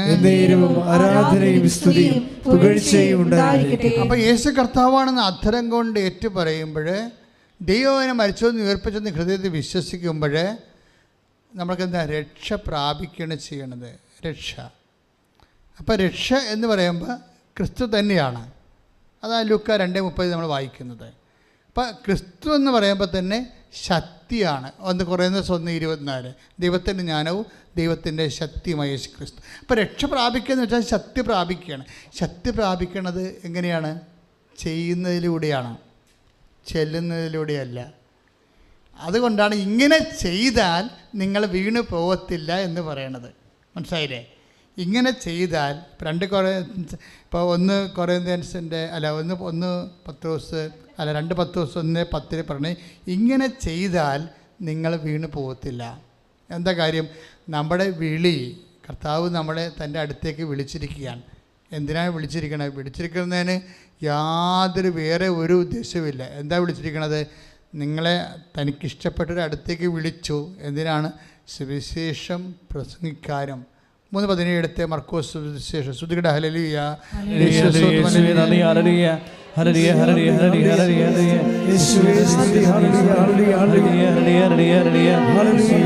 മർക്കോസ് 3:14 തന്നോടുകൂടെ ആയിരിക്കുന്നതിനും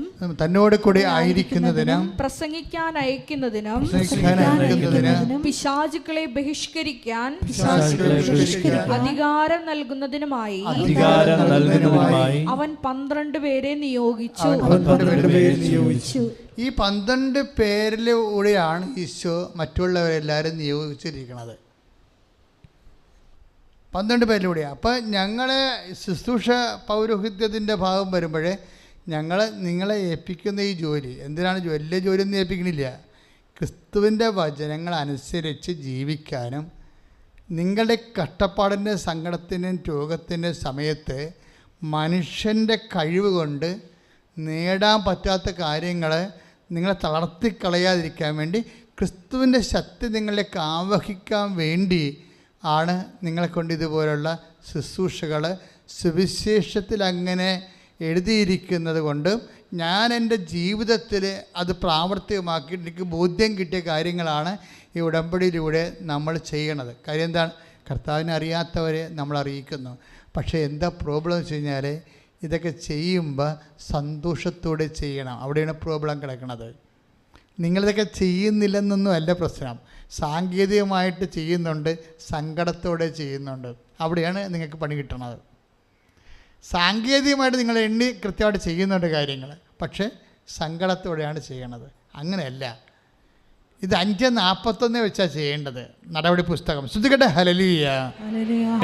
പ്രവർത്തനങ്ങൾ 5:41 അവരാകട്ടെ യേശുവിന്റെ നാമത്തെ പ്രതി അപമാനം സഹിക്കാൻ യോഗ്യത ലഭിച്ചതിൽ സന്തോഷിച്ചുകൊണ്ട് സംഘത്തിന്റെ മുമ്പിൽ നിന്ന് പുറത്തുപോയി.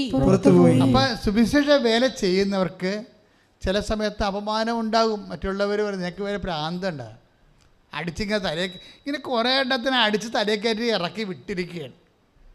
അപ്പോൾ ഇങ്ങനെ ഓരോരുത്തർ ഓരോ തരത്തിലുള്ള വിമർശനങ്ങൾ ഉന്നയിക്കുമ്പോൾ ചിലർക്ക് പേടിയാണ്, വർക്ക് ചെയ്യാൻ പേടിയായിരിക്കും ചിലപ്പോൾ. അപ്പോൾ ഈ പേടിനെ അതിജീവിക്കണം എങ്ങനെയാണ്? ക്രിസ്തുവിനോടുള്ള സ്നേഹമില്ലാത്തത് കൊണ്ടാണ് പേടി വരുന്നത്. ക്രിസ്തുവിനോട് കണ്ട അപ്പോസ്തലന്മാരെ കണ്ട 5:41 ക്രിസ്തുവിനോട് നിങ്ങൾക്ക് സ്നേഹമില്ല, ബന്ധമില്ല, പിന്നെ ഇവിടുന്ന് പറയുന്നതുകൊണ്ട് സാങ്കേതികമായിട്ട് ചെയ്യുകയാണ്. അതാണ് ഈ സങ്കടത്തോടെ ചെയ്യണത്. പല അണ്ണന്മാർക്കും പ്രശ്നം അതാണ്. കാര്യം എപ്പോഴും നമ്മൾ ശ്രദ്ധിക്കേണ്ടത് ക്രിസ്തു വാക്ക് പാലിക്കും. അതുകൊണ്ട് തന്നെ നമുക്കിങ്ങനെ അവർ അപ്പോസ്തലന്മാരുടെ ഒരു അഭിഷേകം കണ്ട ക്രിസ്തുവിൻ്റെ നാമത്തെ പ്രതി അപമാനം സഹിക്കാൻ ഒരവസരം ലഭിച്ചതില്ലേ, അതൊരു അവസരമായിട്ടാണ് എടുക്കുന്നത്. കർത്താവിന് വേണ്ടി ആരെങ്കിലും എന്തെങ്കിലും നമ്മളൊരു മോശം പറഞ്ഞാൽ അതൊരു അവസരമായിട്ട് എടുക്കുന്നതിൽ സന്തോഷമുണ്ടാകണം. ഇങ്ങനെ സന്തോഷം ഉണ്ടാകണമെങ്കിൽ പരിശുദ്ധാത്മാവ് പ്രവർത്തിക്കണം. അതാണ് വിഷയം. നിങ്ങളുടെ പേഴ്സണൽ പ്രെയർ പൊളിയാകുമ്പോഴാണ് അതായത് ഇപ്പോൾ ഈ പൊളിയെന്നൊക്കെ പറയാൻ പറ്റത്തില്ല. പണ്ട് പൊളിയെന്ന് പറഞ്ഞു കഴിഞ്ഞാൽ പോക്കുന്നേരം നിറച്ച്, ഇന്ന് പൊളിയെന്ന് പറഞ്ഞാൽ അത് അർത്ഥം മാറിയ ഒരു 10 കൊല്ലം 15 കൊല്ലം മുമ്പ് ആ വാക്കിൻ്റെയൊക്കെ അർത്ഥം മാറി കണ്ടില്ലേ. പണ്ട് പൊളിയെന്ന് പറഞ്ഞാൽ അവൻ പോക്കാണെന്ന് എൻ്റെ അടുത്ത്, പരാജയമാണെന്ന് പറയും. ഇന്ന് അങ്ങനെ പറഞ്ഞു കഴിഞ്ഞാൽ അടിപൊളിയാണെന്ന് എൻ്റെ അടുത്ത്. അതിന് വ്യത്യാസം വന്നിരിക്കും. അതിപ്പോൾ ഇങ്ങനെ വാക്കുകളിങ്ങനെ മാറിക്കൊണ്ടിരിക്കും. അപ്പോൾ എന്താ പ്രോബ്ലം വെച്ച് കഴിഞ്ഞാൽ നിങ്ങളെ എനിക്കറിയാം, നിങ്ങൾ ദൈവസ്നേഹമില്ല എന്ന് ഈശോ പറയുന്ന ഒരു നോട്ടുണ്ട് ഒരിടത്ത്. Take the word of God. അതായത് യോഹന്നാൻ 5:42 ശ്രുതികട്ടെ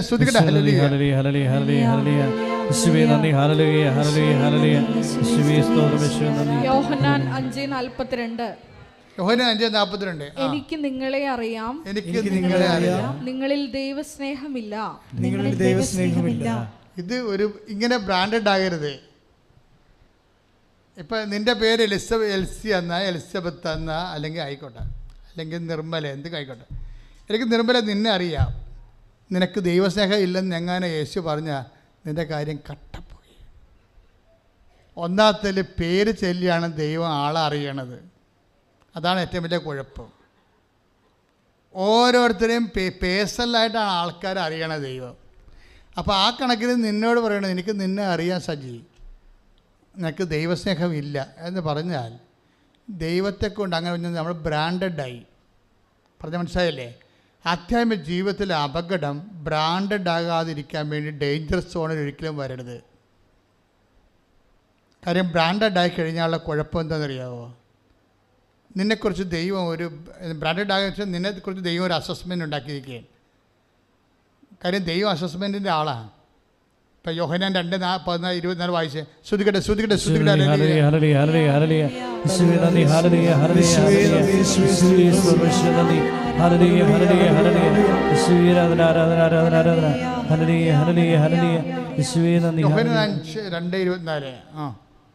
യോഹന്നാൻ 2:24 യേശുവാകട്ടെ അവരെ വിശ്വസിച്ചില്ല.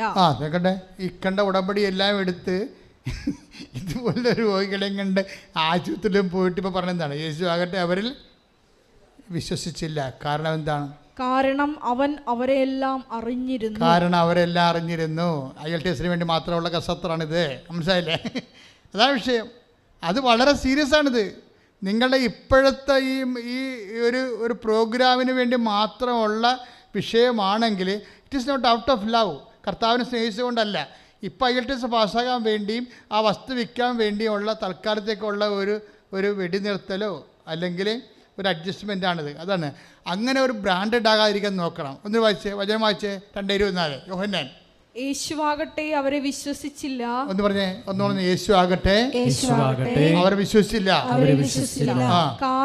കാരണം അവൻ അവരെയെല്ലാം അറിഞ്ഞിരുന്നു.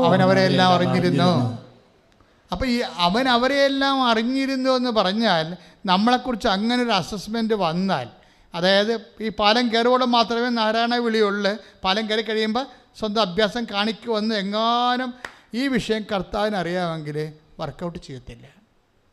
അത് വളരെ സത്യം. അതുകൊണ്ട് നിങ്ങൾ ഉടമ്പെടുക്കാമ്പോൾ തന്നെ ആദ്യമേ ജാമ്യം എടുക്കണം. കർത്താവേ, ഇത് കൊണ്ടൊന്നുമല്ല, ഇത് കഴിഞ്ഞാലും ഇത് തന്നെയായിരിക്കും, അന്നമ്മ ഇങ്ങനെ തന്നെയായിരിക്കും എന്ന് പറയാം. കർത്താവിന് ഇവിടെ തന്നെയായിരിക്കും. പറഞ്ഞ മനസ്സിലായില്ലേ? എങ്ങനെ പറയണം കർത്താവിൻ്റെ? കർത്താവേ, എൻ്റെ പരീക്ഷയും കാര്യമൊക്കെ പോട്ടെ, ഞാൻ പരീക്ഷ കഴിഞ്ഞിട്ട് പരീക്ഷ വെച്ച് അതിന് ജയിക്കുമോ തോക്കുമോ നോക്കിയിട്ട് നിന്നെ സ്നേഹിക്കാൻ നടക്കുകയല്ല. ഞാൻ ജയിച്ചാലും തോറ്റാലും നീ തന്നെ എൻ്റെ രക്ഷകൻ. നിനക്ക് വേണ്ടി ഒരു ജീവിതം ഉണ്ടെങ്കിൽ ഞാൻ നിനക്ക് വേണ്ടി ജീവിക്കും. അങ്ങനെ നേരെ ചൊവ്വേ കർത്താവിൻ്റെ മുഖത്ത് നോക്കി ചങ്കുറപ്പോടെ സംസാരിക്കാൻ കഴിഞ്ഞാൽ കർത്താവ് ആരാണെന്ന് നീ അറിയും. കൈയിടിച്ച് കർത്താവ് 2:4 എങ്കിലും നിനക്കെതിരെ എനിക്കൊന്ന് പറയാനുണ്ട്. നിനക്ക് ആദ്യമുണ്ടായിരുന്ന സ്നേഹം നീ കൈവിടിഞ്ഞു.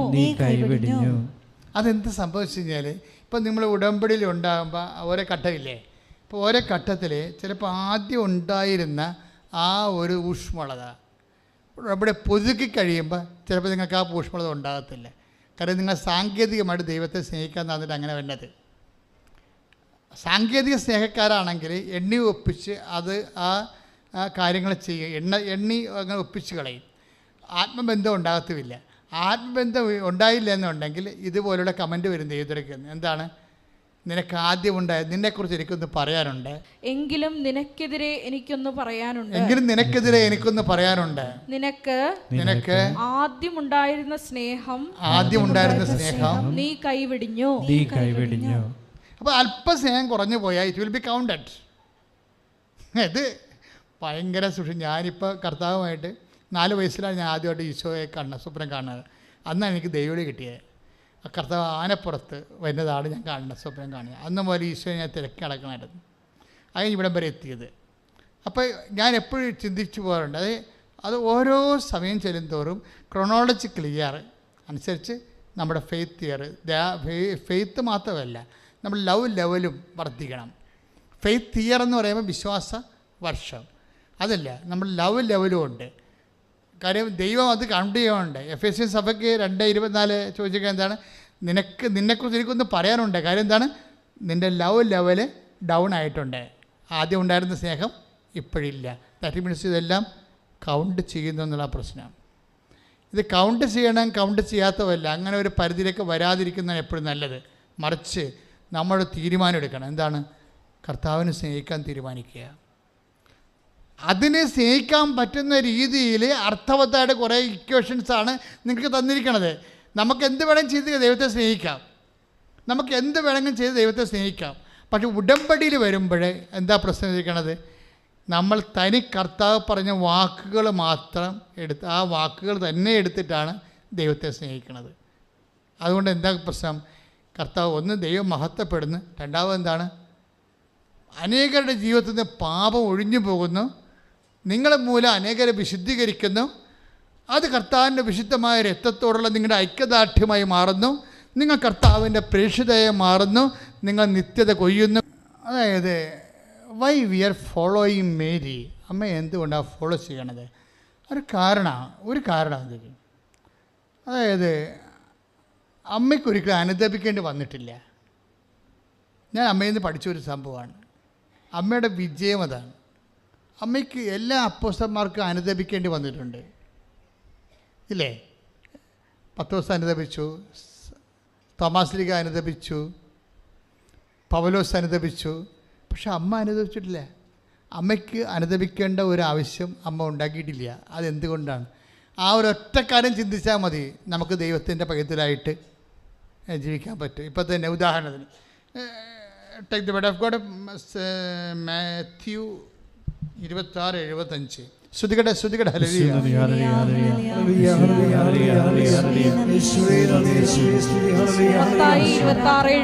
മത്തായിയുടെ സുവിശേഷം 26-ാം അധ്യായം 75-ാമത്തെ വാക്യം എന്താണ്? കോഴി കൂകുന്നതിന് മുമ്പ് 3 പ്രാവശ്യം നീ എന്നെ നിഷേധിക്കുമെന്ന് യേശു പറഞ്ഞ വാക്കുകൾ അപ്പോൾ പത്രോസ് ഓർമ്മിച്ചു.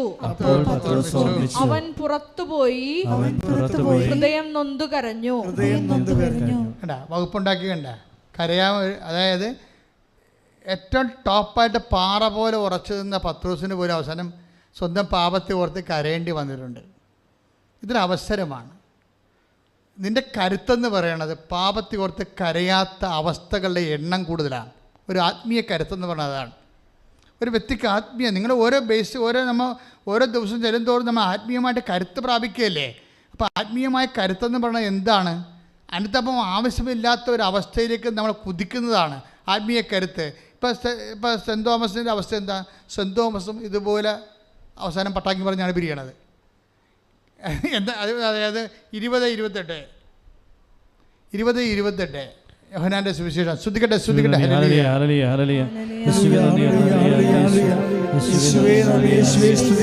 യോഹന്നാൻ 20:28.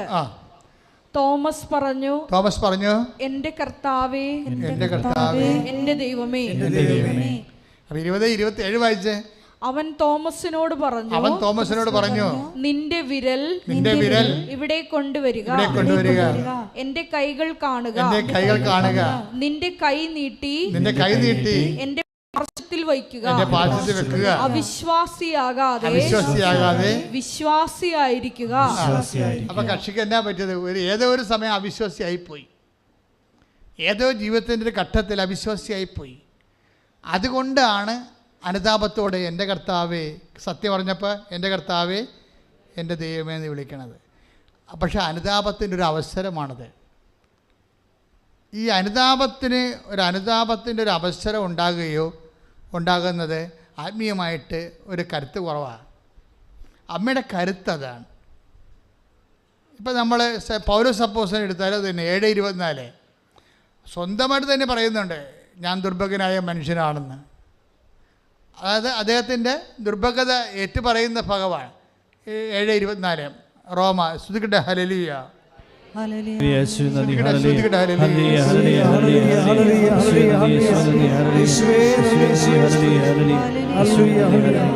റോമ 7:24. റോമ 7:24. ഞാൻ ദുർഭകനായ മനുഷ്യൻ. ഞാൻ ദുർഭകനായ മനുഷ്യൻ. മരണത്തിന് അധീനമായ ഈ ശരീരത്തിൽ നിന്ന് എന്നെ ആര് മോചിപ്പിക്കും? അപ്പൊ ഈ ശാരീരികമായ അവശതകളും പരവശ്യങ്ങളും എല്ലാം അതിൽ നിന്നുണ്ടാകുന്ന വീഴ്ചയും ഉയർച്ചയും എല്ലാം കൊണ്ട് ആള് പട്ടാങ്ങി പറയണ ഒരു സമയമാണ്. ഞാൻ എന്തായാലും നിങ്ങളുടെ മുമ്പിൽ വരുന്നത്, ഇങ്ങനെ ഒരു ഡയലോഗ് അമ്മയുടെ ജീവിതത്തിൽ നിങ്ങൾ കേൾക്കത്തില്ല. അതാണ് കരുത്തെന്ന് പറയുന്നത്, ആത്മീയ കരുത്തെന്ന് പറയുന്നത്. മരിയൻ ഉടമ്പടി എടുക്കുന്നവർ ഓരോ സമയം ചെല്ലുന്തോറും ഓരോ ഉടമ്പടി പുതുക്കുന്നതനുസരിച്ചുകൊണ്ട് നിങ്ങൾ കരുത്ത് പ്രാപിച്ചുകൊണ്ടിരിക്കണം. ഓരോ ഉടമ്പടി പുതുക്കുന്നതനുസരിച്ചിട്ട് നിങ്ങളെ അപ്പോൾ നിങ്ങൾ ആത്മീയമായ കരുത്തെന്ന് പറയുന്നത് എന്താണ്? അനുതാപത്തിൻ്റെ അവസരങ്ങളുടെ എണ്ണം കുറയുന്നതനുസരിച്ച് കൊണ്ട് ആത്മീയ കരുത്തുണ്ടായിക്കൊണ്ടിരിക്കും. പിടികിട്ടിയ ആത്മീയ കരുത്ത് പ്രാപിക്കണമെന്ന് നമ്മൾ എല്ലാവരോടും പറയും. എന്താണ് ആത്മീയ കരുത്ത്? അനുതാപത്തിൻ്റെ അവസരങ്ങളുടെ എണ്ണം കുറയുന്നതനുസരിച്ച് കൊണ്ട് ആത്മീയ കരുത്ത് പ്രാപിച്ചുകൊണ്ടിരിക്കും. കാര്യം അമ്മയ്ക്ക് അനുതാപത്തിൻ്റെ ഒത്തിരി അവസരങ്ങളുണ്ടായി. പക്ഷെ കൈകാര്യം ചെയ്യുന്ന രീതി എന്ന് പറഞ്ഞാൽ ഇടിവെട്ട് രീതിയാണ്. ഞാൻ എന്താണ് ഇവിടെ വിട്ടുപോകാത്ത നിൽക്കണമെന്ന് ചോദിച്ചാൽ ഈ ഒരു സംഭവമാണ്. ശ്രുതികട്ടെ. ഹല്ലേലൂയ.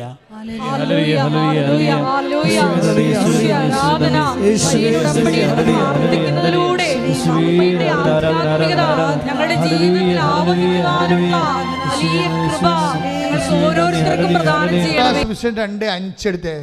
ലുക്കാസ് സുവിശേഷം 2:5. ശ്രുതികട്ടെ. ഹല്ലേലൂയ. 2:5 പേരെഴുതിക്കാനായി ഗലീലയിലെ പട്ടണമായ നസ്രത്തിൽ നിന്ന് യൂദയായിൽ ദാവീദിന്റെ പട്ടണമായ ബേത്ലഹേമിലേക്ക് ഗർഭിണിയായ ഭാര്യ മറിയത്തോടുകൂടെ പോയി. എന്താ പ്രശ്നം? ഈ ഒരു ഇഷ്യൂ മാത്രം എടുത്താൽ മതി. ഇപ്പോൾ ക്രിസ്മസ് കാലത്തേക്ക് നമ്മൾ പ്രവേശിക്കുകയാണ്.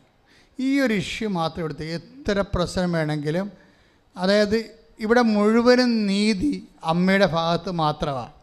ബേസിക്കായിട്ട് ഒന്നാമത്തെ പ്രശ്നം എന്താണ്? അവർ സ്ത്രീയാണ്. രണ്ടാമത്തെ എന്താണ്?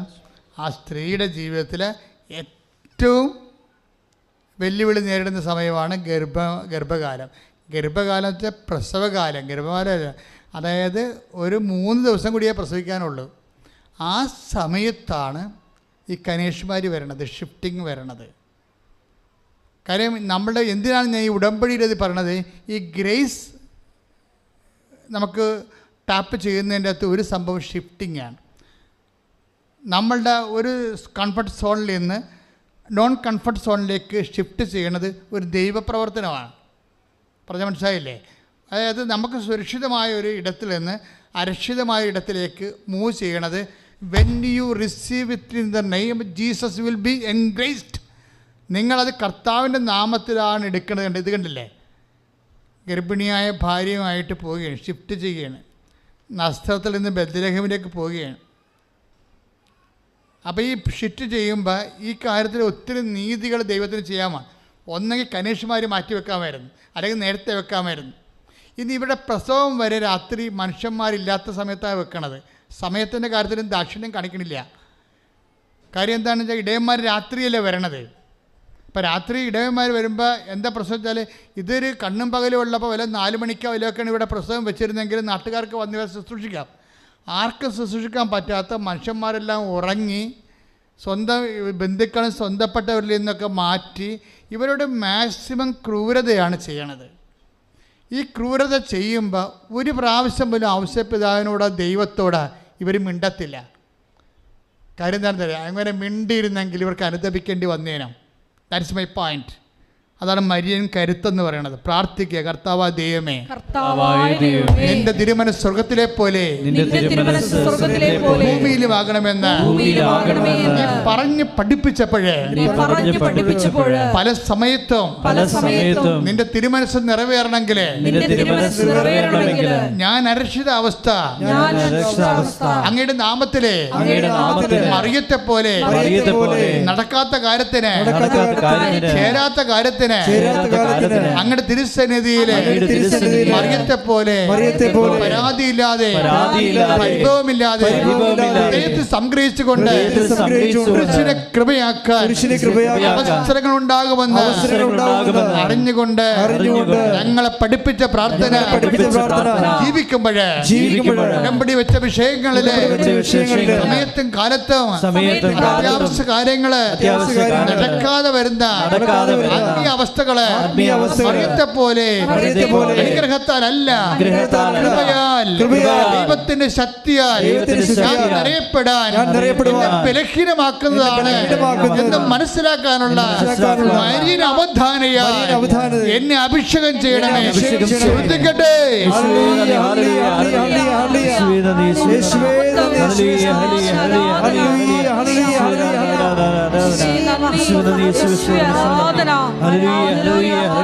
ലൂക്ക 2:19 ലൂക്ക 2:52 ഈശോ അമ്മയ്ക്കെതിരെ നിൽക്കുന്ന ഭാഗമാണത്. സാഹചര്യവും അമ്മയ്ക്കെതിരെ നിൽക്കുന്ന ഭാഗമാണ് ലൂക്ക 2:19 മാനുഷിക അവസ്ഥകൾ അമ്മയ്ക്കെതിരെ നിൽക്കുന്നു. അതാണ് 2:19. എന്താണ്? ഇടയന്മാർ വരുമ്പോൾ പിള്ളക്കച്ചയിൽ പൊതിഞ്ഞ് അഡ്രസ്സും ഇല്ല, ആരുപോലും ഇല്ലാതെ ഇങ്ങനെ കാര്യങ്ങളുടെ കൂട്ടത്തിൽ മറ്റൊരു ആട്ടും കുഞ്ഞായിട്ട് പ്രസവിച്ച് കിടക്കുന്ന യേശുവിനെ കാണുകയാണ് ഇടയന്മാർ. അപ്പോൾ നാട്ടുകാരിലെ ബന്ധുക്കളില്ല, സ്വന്തപ്പെട്ടവരുടെ സഹോദരങ്ങളില്ല, സപ്പോർട്ട് ചെയ്യാൻ ആരില്ല. ഇങ്ങനെ അവസ്ഥയിൽ കണ്ടുകൊണ്ട് പോകുമ്പോൾ മറിയത്തെക്കുറിച്ച് പറയണം, അപ്പാ എന്നോടെന്താ അപ്പ ഇങ്ങനെ ചെയ്തത് എന്ന് ചോദിക്കാനുള്ള എല്ലാ വകുപ്പും 1000 നാവ് വെച്ച് ചോദിക്കാം. പക്ഷെ ആ സമയത്ത് മാതാവ് എന്താ ചെയ്യണത്? ദൈവഹിതത്തിന് ഇതാ കർത്താവിൻ്റെ ദാസി എന്ന് ആദ്യമേ പറയത്തില്ലേ? ഇതാ കർത്താവിൻ്റെ ദാസി എന്ന് ചില സമയത്തെങ്കിലും പറയാനുള്ള കഴിവാണ് നമ്മുടെ ആധ്യാത്മിക കരുത്തെന്ന് പറയണത്. അധികം മരിയൻ കരുത്തിൻ്റെ ഭാഗമാണ്. മിണ്ടിയിലല്ല, ഹൃദയത്തിൽ സംഗ്രഹിച്ചെന്നല്ലേ പറഞ്ഞത്. അതിൻ്റെ അർത്ഥം കർത്താവിൻ്റെ ദാസി എന്ന് പറയുന്നതിൻ്റെ അർത്ഥം മേരി അതെല്ലാം ഹൃദയത്തിൽ സംഗ്രഹിച്ചെന്ന് 2:19 പറയുമ്പോഴേ മേരി ശബ്ദിച്ചില്ല എന്ന് പറയുമ്പോൾ അപ്പനെതിരെ നാക്കുപയോഗിച്ചില്ല എന്നതിൻ്റെ അർത്ഥം. പരാതിയില്ല, പരിഭവമില്ല, തർക്കിച്ചില്ല. അത് ഈശോ ചെയ്ത പോലെയാണ്.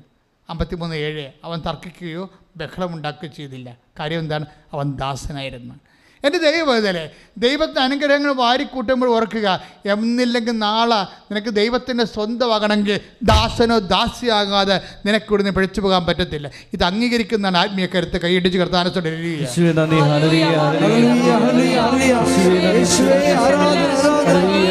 ഒരു കാര്യത്തിന് 2 എൻറ്റിറ്റി ഉണ്ട്. ഒരു വിഷയത്തിന് 2 എൻറ്റിറ്റി ഉണ്ട്. ഒന്നെങ്കിൽ അത് അതുപോലെ നടക്കാം, ദാറ്റ് ഈസ് ബ്ലെസ്സിങ്സ്.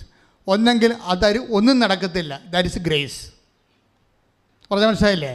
ഇത് തമ്മിൽ നമ്മൾ തിരിച്ചറിയണം. നമ്മൾ ഇനി ഇങ്ങനെ ABCD പഠിച്ച് എന്നൊരു തറാപ്പന ഒക്കെ പഠിച്ചുകൊണ്ടിരിക്കുന്ന കാലം കഴിഞ്ഞോ?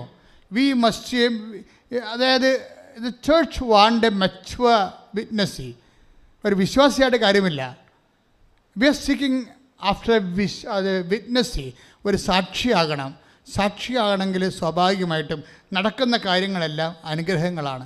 നടക്കാത്ത കാര്യങ്ങൾ, if you take in the name of Jesus Christ, അത് കർത്താവിൻ്റെ തിരുമനസ്സിന് അമ്മയെപ്പോലെ ദാസ്യതയോടെ സമർപ്പിക്കുകയാണെങ്കിൽ നിങ്ങൾ കൃപയാൽ നിറഞ്ഞ് ദൈവത്തിൻ്റെ ശക്തിയാൽ നിറയും. അത് നിത്യതയ്ക്കാണ് അതിൻ്റെ പ്രയോജനം വരുന്നത്. അനുദിന ജീവിതത്തിന് നിങ്ങൾക്ക് ലഭിക്കുന്നത് ബ്ലെസ്സിങ്സ് ആണ്. നിത്യജീവിതത്തിൽ നിങ്ങൾക്ക് ലഭിക്കുന്നത് ഗ്രേസ് ആണെങ്കിൽ അത് നടക്കുന്ന കാര്യമല്ല, നടക്കാത്ത കാര്യങ്ങളോടുള്ള സുവിശേഷവിധമായ നിങ്ങളുടെ നിലപാടാണ്. കൈയടിച്ച് കർത്താവിനെ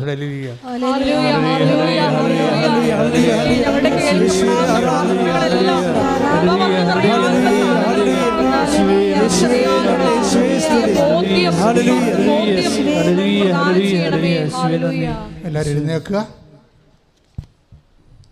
സന്തോഷമായിരിക്കുക. കർത്താവിൻ്റെ നാമത്തിൽ രോഗമുള്ളിടത്ത് നിങ്ങളുടെ കൈകൾ വെക്കുക.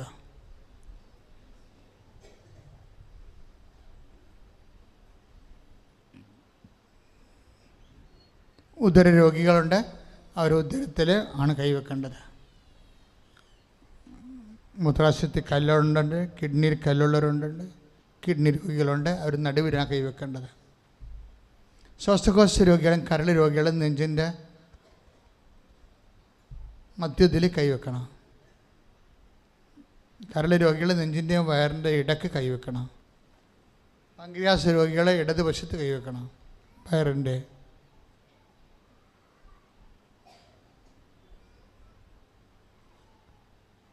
പ്രഷർ രോഗികളും ഷുഗർ രോഗികളും ഒന്നിൽ കൂടുതൽ രോഗങ്ങളുള്ളവരെ, കുറേ രോഗങ്ങളുടെ കൈ പിണച്ച് സർവാംഗം ബോഡി കർത്താവിനെ ഏൽപ്പിച്ചുകൊണ്ട് സ്വസ്തിക പോലെ നെഞ്ച് പൂട്ടി കൈവച്ചിട്ട് ഉള്ളംകാല് മുതൽ ഉച്ച വരെ കർത്താവിനെ ഏൽപ്പിച്ച് നിൽക്കണം.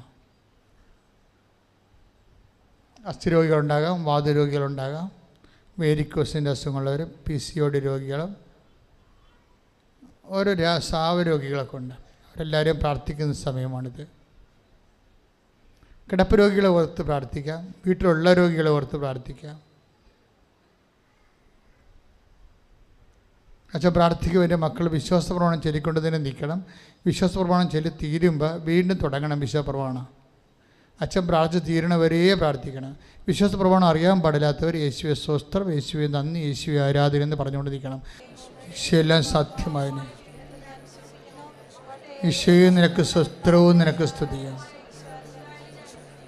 നിനക്ക് ബഹുമാനവും നിനക്ക് ആരാധ്യം അർപ്പിക്കുന്ന കർത്താവേ. കർത്താവെ കടന്നു വരണമേ കർത്താവേ. കർത്താവെ ശക്തി ഒഴുക്കണമേ കർത്താവേ. കർത്താവെ ഉള്ളംകാലം മുതൽ ഉച്ചവരെ കർത്താവിൻ്റെ വിശുദ്ധമായ രക്തം തളിക്കപ്പെടട്ടെ എന്ന് പ്രാർത്ഥിക്കുന്നു.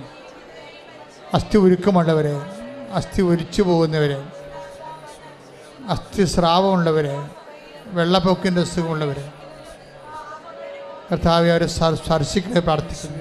ചെവികളുടെ പഴുപ്പ് വരുന്നവരെ, അഡിനോയിഡിന് അസുഖമുള്ളവരെ, ശരീരഭാഗങ്ങളിൽ കോശങ്ങളിൽ ക്യാൻസറുകളുള്ളവരെ കർത്താവ് അവരെ സ്പർശിക്കണമേ കർത്താവെ. പല്ല് കൊഴിഞ്ഞു പോകുന്നവർ, കാഴ്ചത്തിൻ്റെ അസുഖമുള്ളവരെ അവരെ സ്പർശിക്കണമേ കർത്താവെ. തൊണ്ടയിൽ രോഗമുള്ളൊരു കർത്താവ്, ടോൺസിൽ രോഗികൾ, തൈറോയ്ഡ് രോഗികൾ അവരെല്ലാവരും സ്പർശിക്കണേ പ്രാർത്ഥിക്കുന്നു ഈശോ. കർത്താവ് ഹൃദയ രോഗികൾ, കിഡ്നി രോഗികൾ കർത്താവ് ഉള്ളംകാലം മുതൽ ഉച്ച വരെ കർത്താവിൻ്റെ രക്തം നിറയട്ടെ. മക്കളില്ലാത്തവരെ സംബന്ധിച്ച് പ്രാർത്ഥിക്കുന്നു കർത്താവ്, ദൈവത്തിൻ്റെ കരുണ ഒഴുകട്ടെ. Lord Jesus Christ pour out his spirit. കർത്താവേ നിന്റെ വിശുദ്ധമായ രക്തം ഉള്ളംകാലം മുതൽ ഉച്ച വരെ ഒഴുകട്ടെ. സർവകോശങ്ങളും പേശികളും കർത്താവിൻ്റെ നാമത്തിൽ സൗഖ്യം പ്രാപിക്കട്ടെ. പിതാവിൻ്റെയും പുത്രൻ്റെയും പരിശുദ്ധാത്മാവിൻ്റെ നാമത്തിൽ സർവകോശങ്ങളും പേശികളും അസ്ഥികളും കർത്താവിൻ്റെ നാമത്തിൽ സൗഖ്യം പ്രാപിക്കട്ടെ. Lord Jesus Christ pour out his spirit. Touch with the fire finger, soak with the precious blood. I command you in the name of Jesus Christ to be healed. Hallelujah hallelujah hallelujah hallelujah. മഹത്വം മഹത്വം. ആരാധന ആരാധന ആരാധന. യേശുവേ നന്ദി. യേശുവേ ആരാധന. സൗഖ്യങ്ങൾക്കും യേശുവേ നന്ദി പറയുന്നു. ഹാലലൂയ. ആരാധന ആരാധന. ഹാലലൂയ.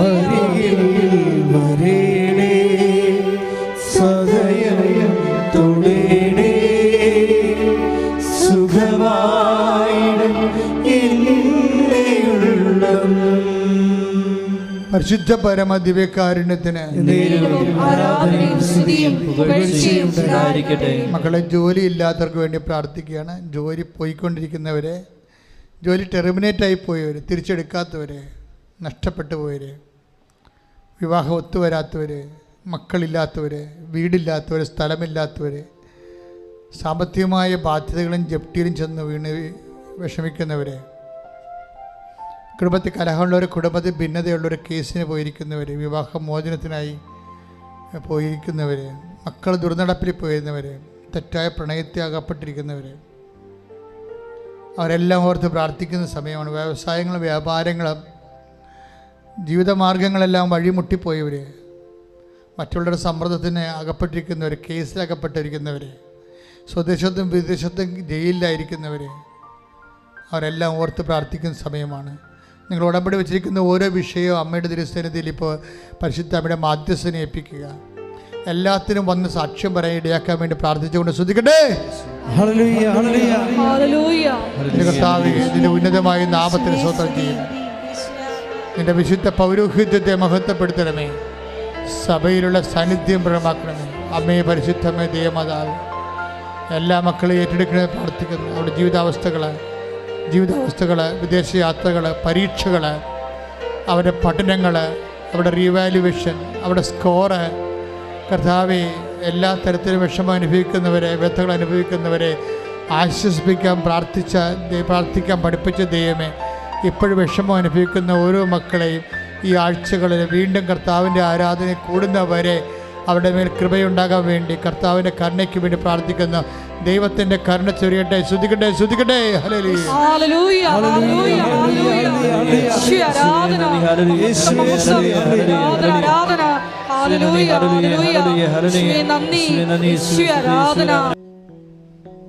നിൽക്കാൻ പാടില്ലാത്തവരും പറ്റുമെങ്കിൽ നിൽക്കുക, അല്ലെങ്കിൽ നിന്നാൽ മതി. അവർ പറ്റുമെങ്കിൽ നിൽക്കാൻ പറഞ്ഞത് ചിലപ്പോഴും ആ സമയത്ത് ഈശോ നിന്നെ തൊടുകയാണെങ്കിൽ നിനക്ക് പൂർണ്ണമായ സൗഖ്യം കിട്ടും. അതുകൊണ്ടാണ് ഇപ്പം മൗനമായി പ്രാർത്ഥിക്കേണ്ട സമയമാണ്. അച്ഛൻ പതുക്കെ പറഞ്ഞുകൊണ്ടിരിക്കുകയുള്ളൂ. നീ അത് നീ അത് ഈശോയ്ക്ക് സമർപ്പിച്ചുകൊണ്ടിരിക്കണം. നിൻ്റെ അവസ്ഥകൾ, വീടില്ലാതെ സ്ഥലമില്ലാത്ത ആൾക്കാരുടെ വാടക താമസിക്കുന്നവരുണ്ട്, അന്യരാജ്യങ്ങളിലും അന്യ സംസ്ഥാനങ്ങളിലും പഠിച്ചിട്ട് അവരുടെ സിലബസ് മനസ്സിലാകാത്തതുകൊണ്ട് തോക്കുന്നവരുണ്ട്. അതുകൊണ്ട് പഠനം അവസാനിപ്പിച്ച് പോരാൻ ആഗ്രഹിക്കുന്നവരുണ്ട്. പൈസ ഒത്തിരി കൊടുത്ത കാരണം കുടുംബം കടത്തിൽ മുങ്ങി ഭയങ്കര പ്രയാസം അനുഭവിക്കുന്നവരെല്ലാം ഈ സമയത്ത് ഞാൻ ഓർക്കുന്നുണ്ട്.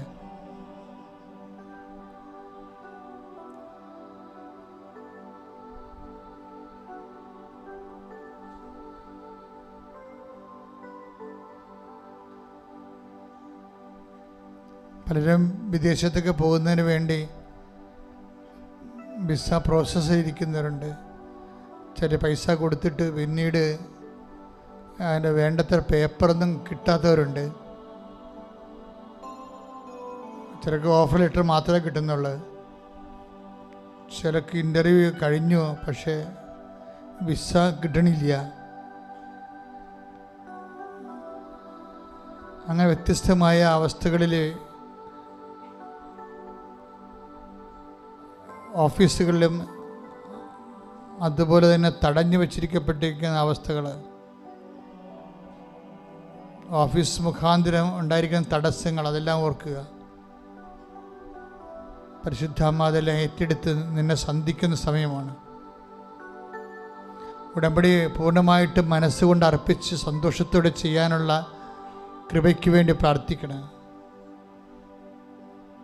കാര്യം മെറിറ്റിലല്ല പല കാര്യങ്ങളും നടക്കുന്നത്. ഗ്രേസിലാണെങ്കിൽ തീർച്ചയായിട്ടും നിങ്ങളത് ഗ്രേസ് കൃപ ലഭിക്കാൻ ആവശ്യമായ ഉടമ്പടി നടപടികൾ സാങ്കേതികമായി ചെയ്ത് ഒപ്പിക്കാതെ ആത്മബന്ധത്തോടെ ചെയ്യാനാണ് ഈ പ്രാവശ്യം പറഞ്ഞത്.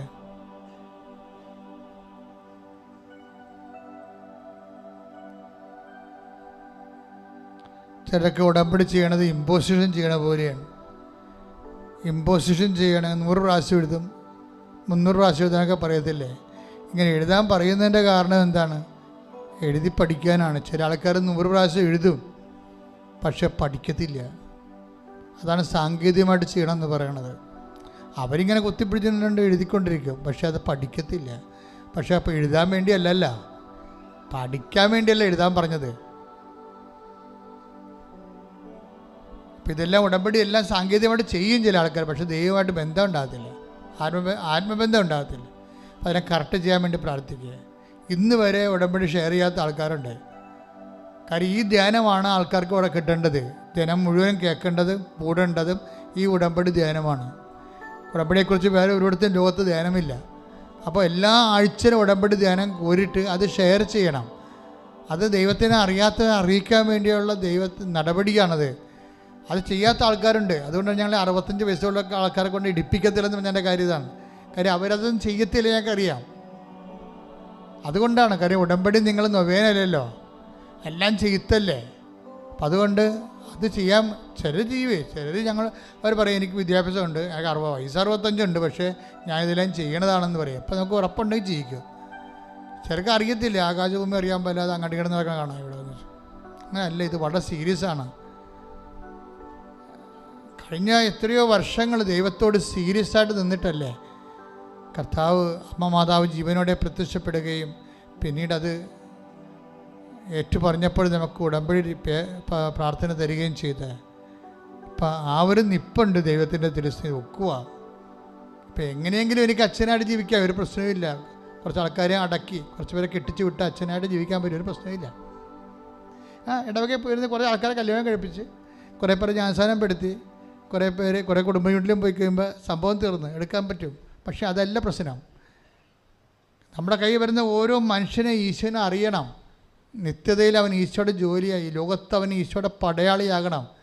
അതിൻ്റെ ഒരു നിർബന്ധമുണ്ട്. അങ്ങനെ നിങ്ങൾ ദൈവത്തോട് നിർബന്ധം കാണിക്കണം.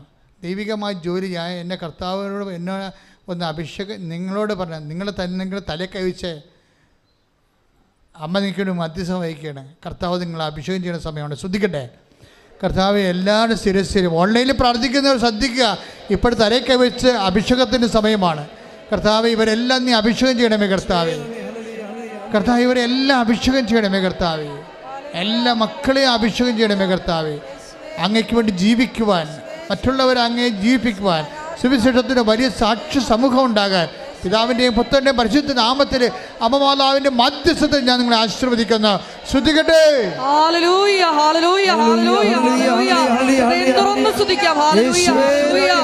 നിങ്ങൾ സന്തോഷമെടുത്ത് തന്നെ നിൽക്കുക മക്കളെ. അച്ഛൻ പ്രാർത്ഥിക്കുന്ന സമയമാണ്. വല്ലാത്ത വിഷമം അനുഭവിക്കുന്നവർ എൻ്റെ മനസ്സ് പറയുന്നുണ്ട്, നിങ്ങളിപ്പോൾ അനുഗ്രഹിക്കും ദൈവം. എത്ര എഴുതിയിട്ടും പരീക്ഷ തോറ്റുപോകുന്നവർ, ആത്മവിശ്വാസം നഷ്ടപ്പെട്ടു പോകുന്നവർ, സാമ്പത്തിക ബാധ്യതകളെ നാണം കെട്ടിരിക്കുന്നവരുണ്ട്. കുഞ്ഞുങ്ങളുടെ മുമ്പിൽ, സ്വന്തം മക്കളുടെ മുമ്പിൽ പോലും തലയോർത്ത് നിൽക്കാൻ പറ്റാത്ത മാനസികാവസ്ഥയുള്ളവർ. അങ്ങനെയുള്ളവരെല്ലാം അമ്മയെ കണ്ണീരോടെ അമ്മയ്ക്ക് ഏൽപ്പിക്കുന്നു. അവരെല്ലാം സന്തോഷത്തോടെ വന്നിവിടെ സാക്ഷ്യം പറയാൻ. അമ്മ ഈ നിമിഷം ഓൺലൈനിൽ ഇരിക്കുന്നവരെയും തീർത്ഥാടനത്തിൽ അമ്മയുടെ മുമ്പിൽ നേരിട്ടിരിക്കുന്നവരെയും നീ ശക്തമായി ആശീർവദിക്കണമെന്ന് പ്രാർത്ഥിക്കുന്നു. ശ്രദ്ധിക്കട്ടെ.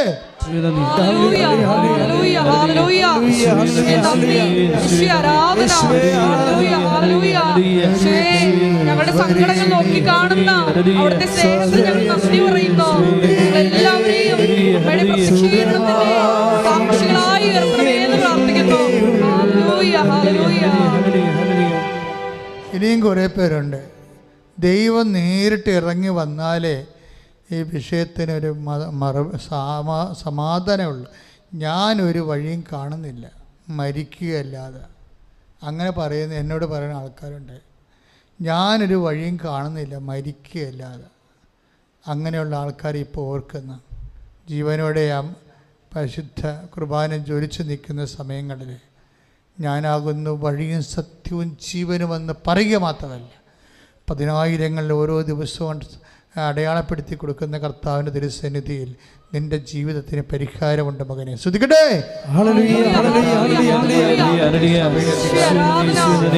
എന്റെ കർത്താവിന്റെ ഉന്നതമായ നാമത്തില്, സഭയുടെ അധികാരത്തിൽ, കുരിശിന്റെ അടയാളത്തിൽ മാരകമായ ദോഷങ്ങള്, തീരാവ്യാധികള്, വ്യഥകള് യേശുവിന്റെ നാമത്തില് വിട്ടുമാറട്ടെ. അതിനുള്ള പോംവഴികള് യേശുവിന്റെ നാമത്തില് അമ്മയുടെ മധ്യസ്ഥത്തില് തെളിഞ്ഞു വരട്ടെ. ശ്രദ്ധിക്കട്ടെ.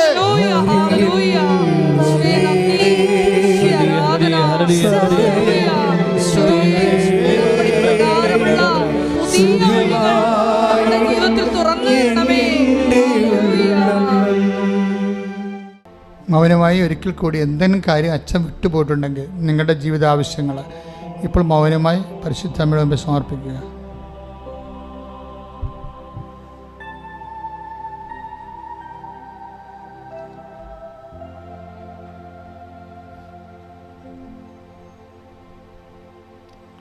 ഓരോരുത്തരുടെ വ്യൂസും അതുപോലെ തന്നെ അവരുടെ ഇൻകമൊക്കെ കൂട്ടാൻ വേണ്ടി നമ്മളെപ്പോഴും സ്ഥിരമായിട്ട് എപ്പോഴും ട്രോൾ ചെയ്യുന്നവരുണ്ട്.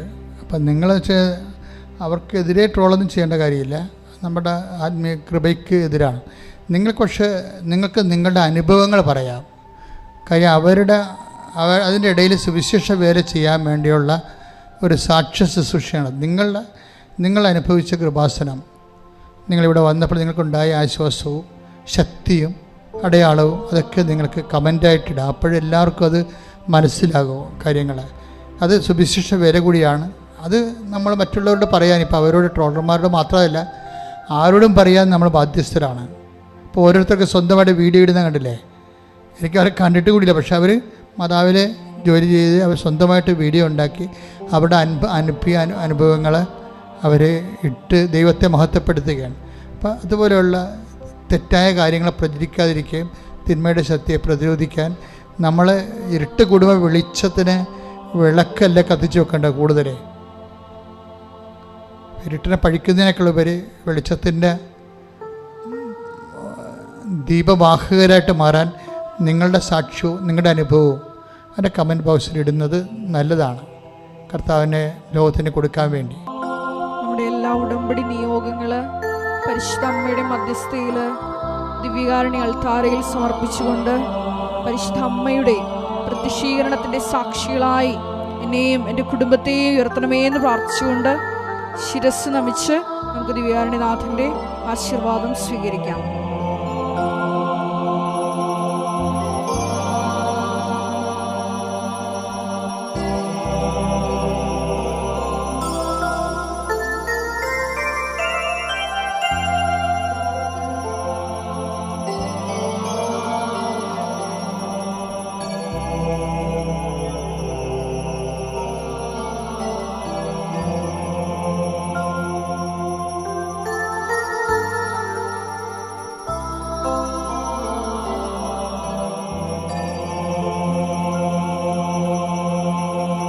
പരിശുദ്ധ പരമമാ ദിവ്യകാരുണ്യമേ,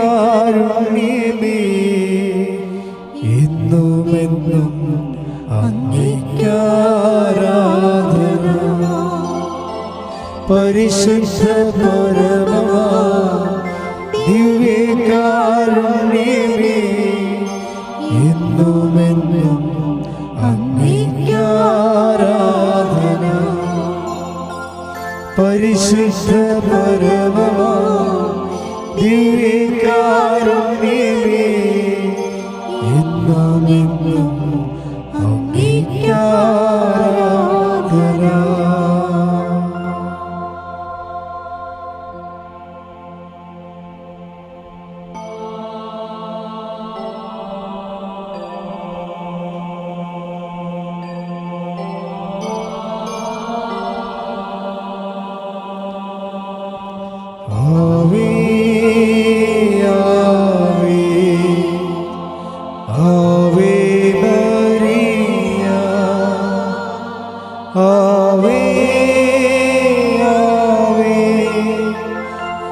Ave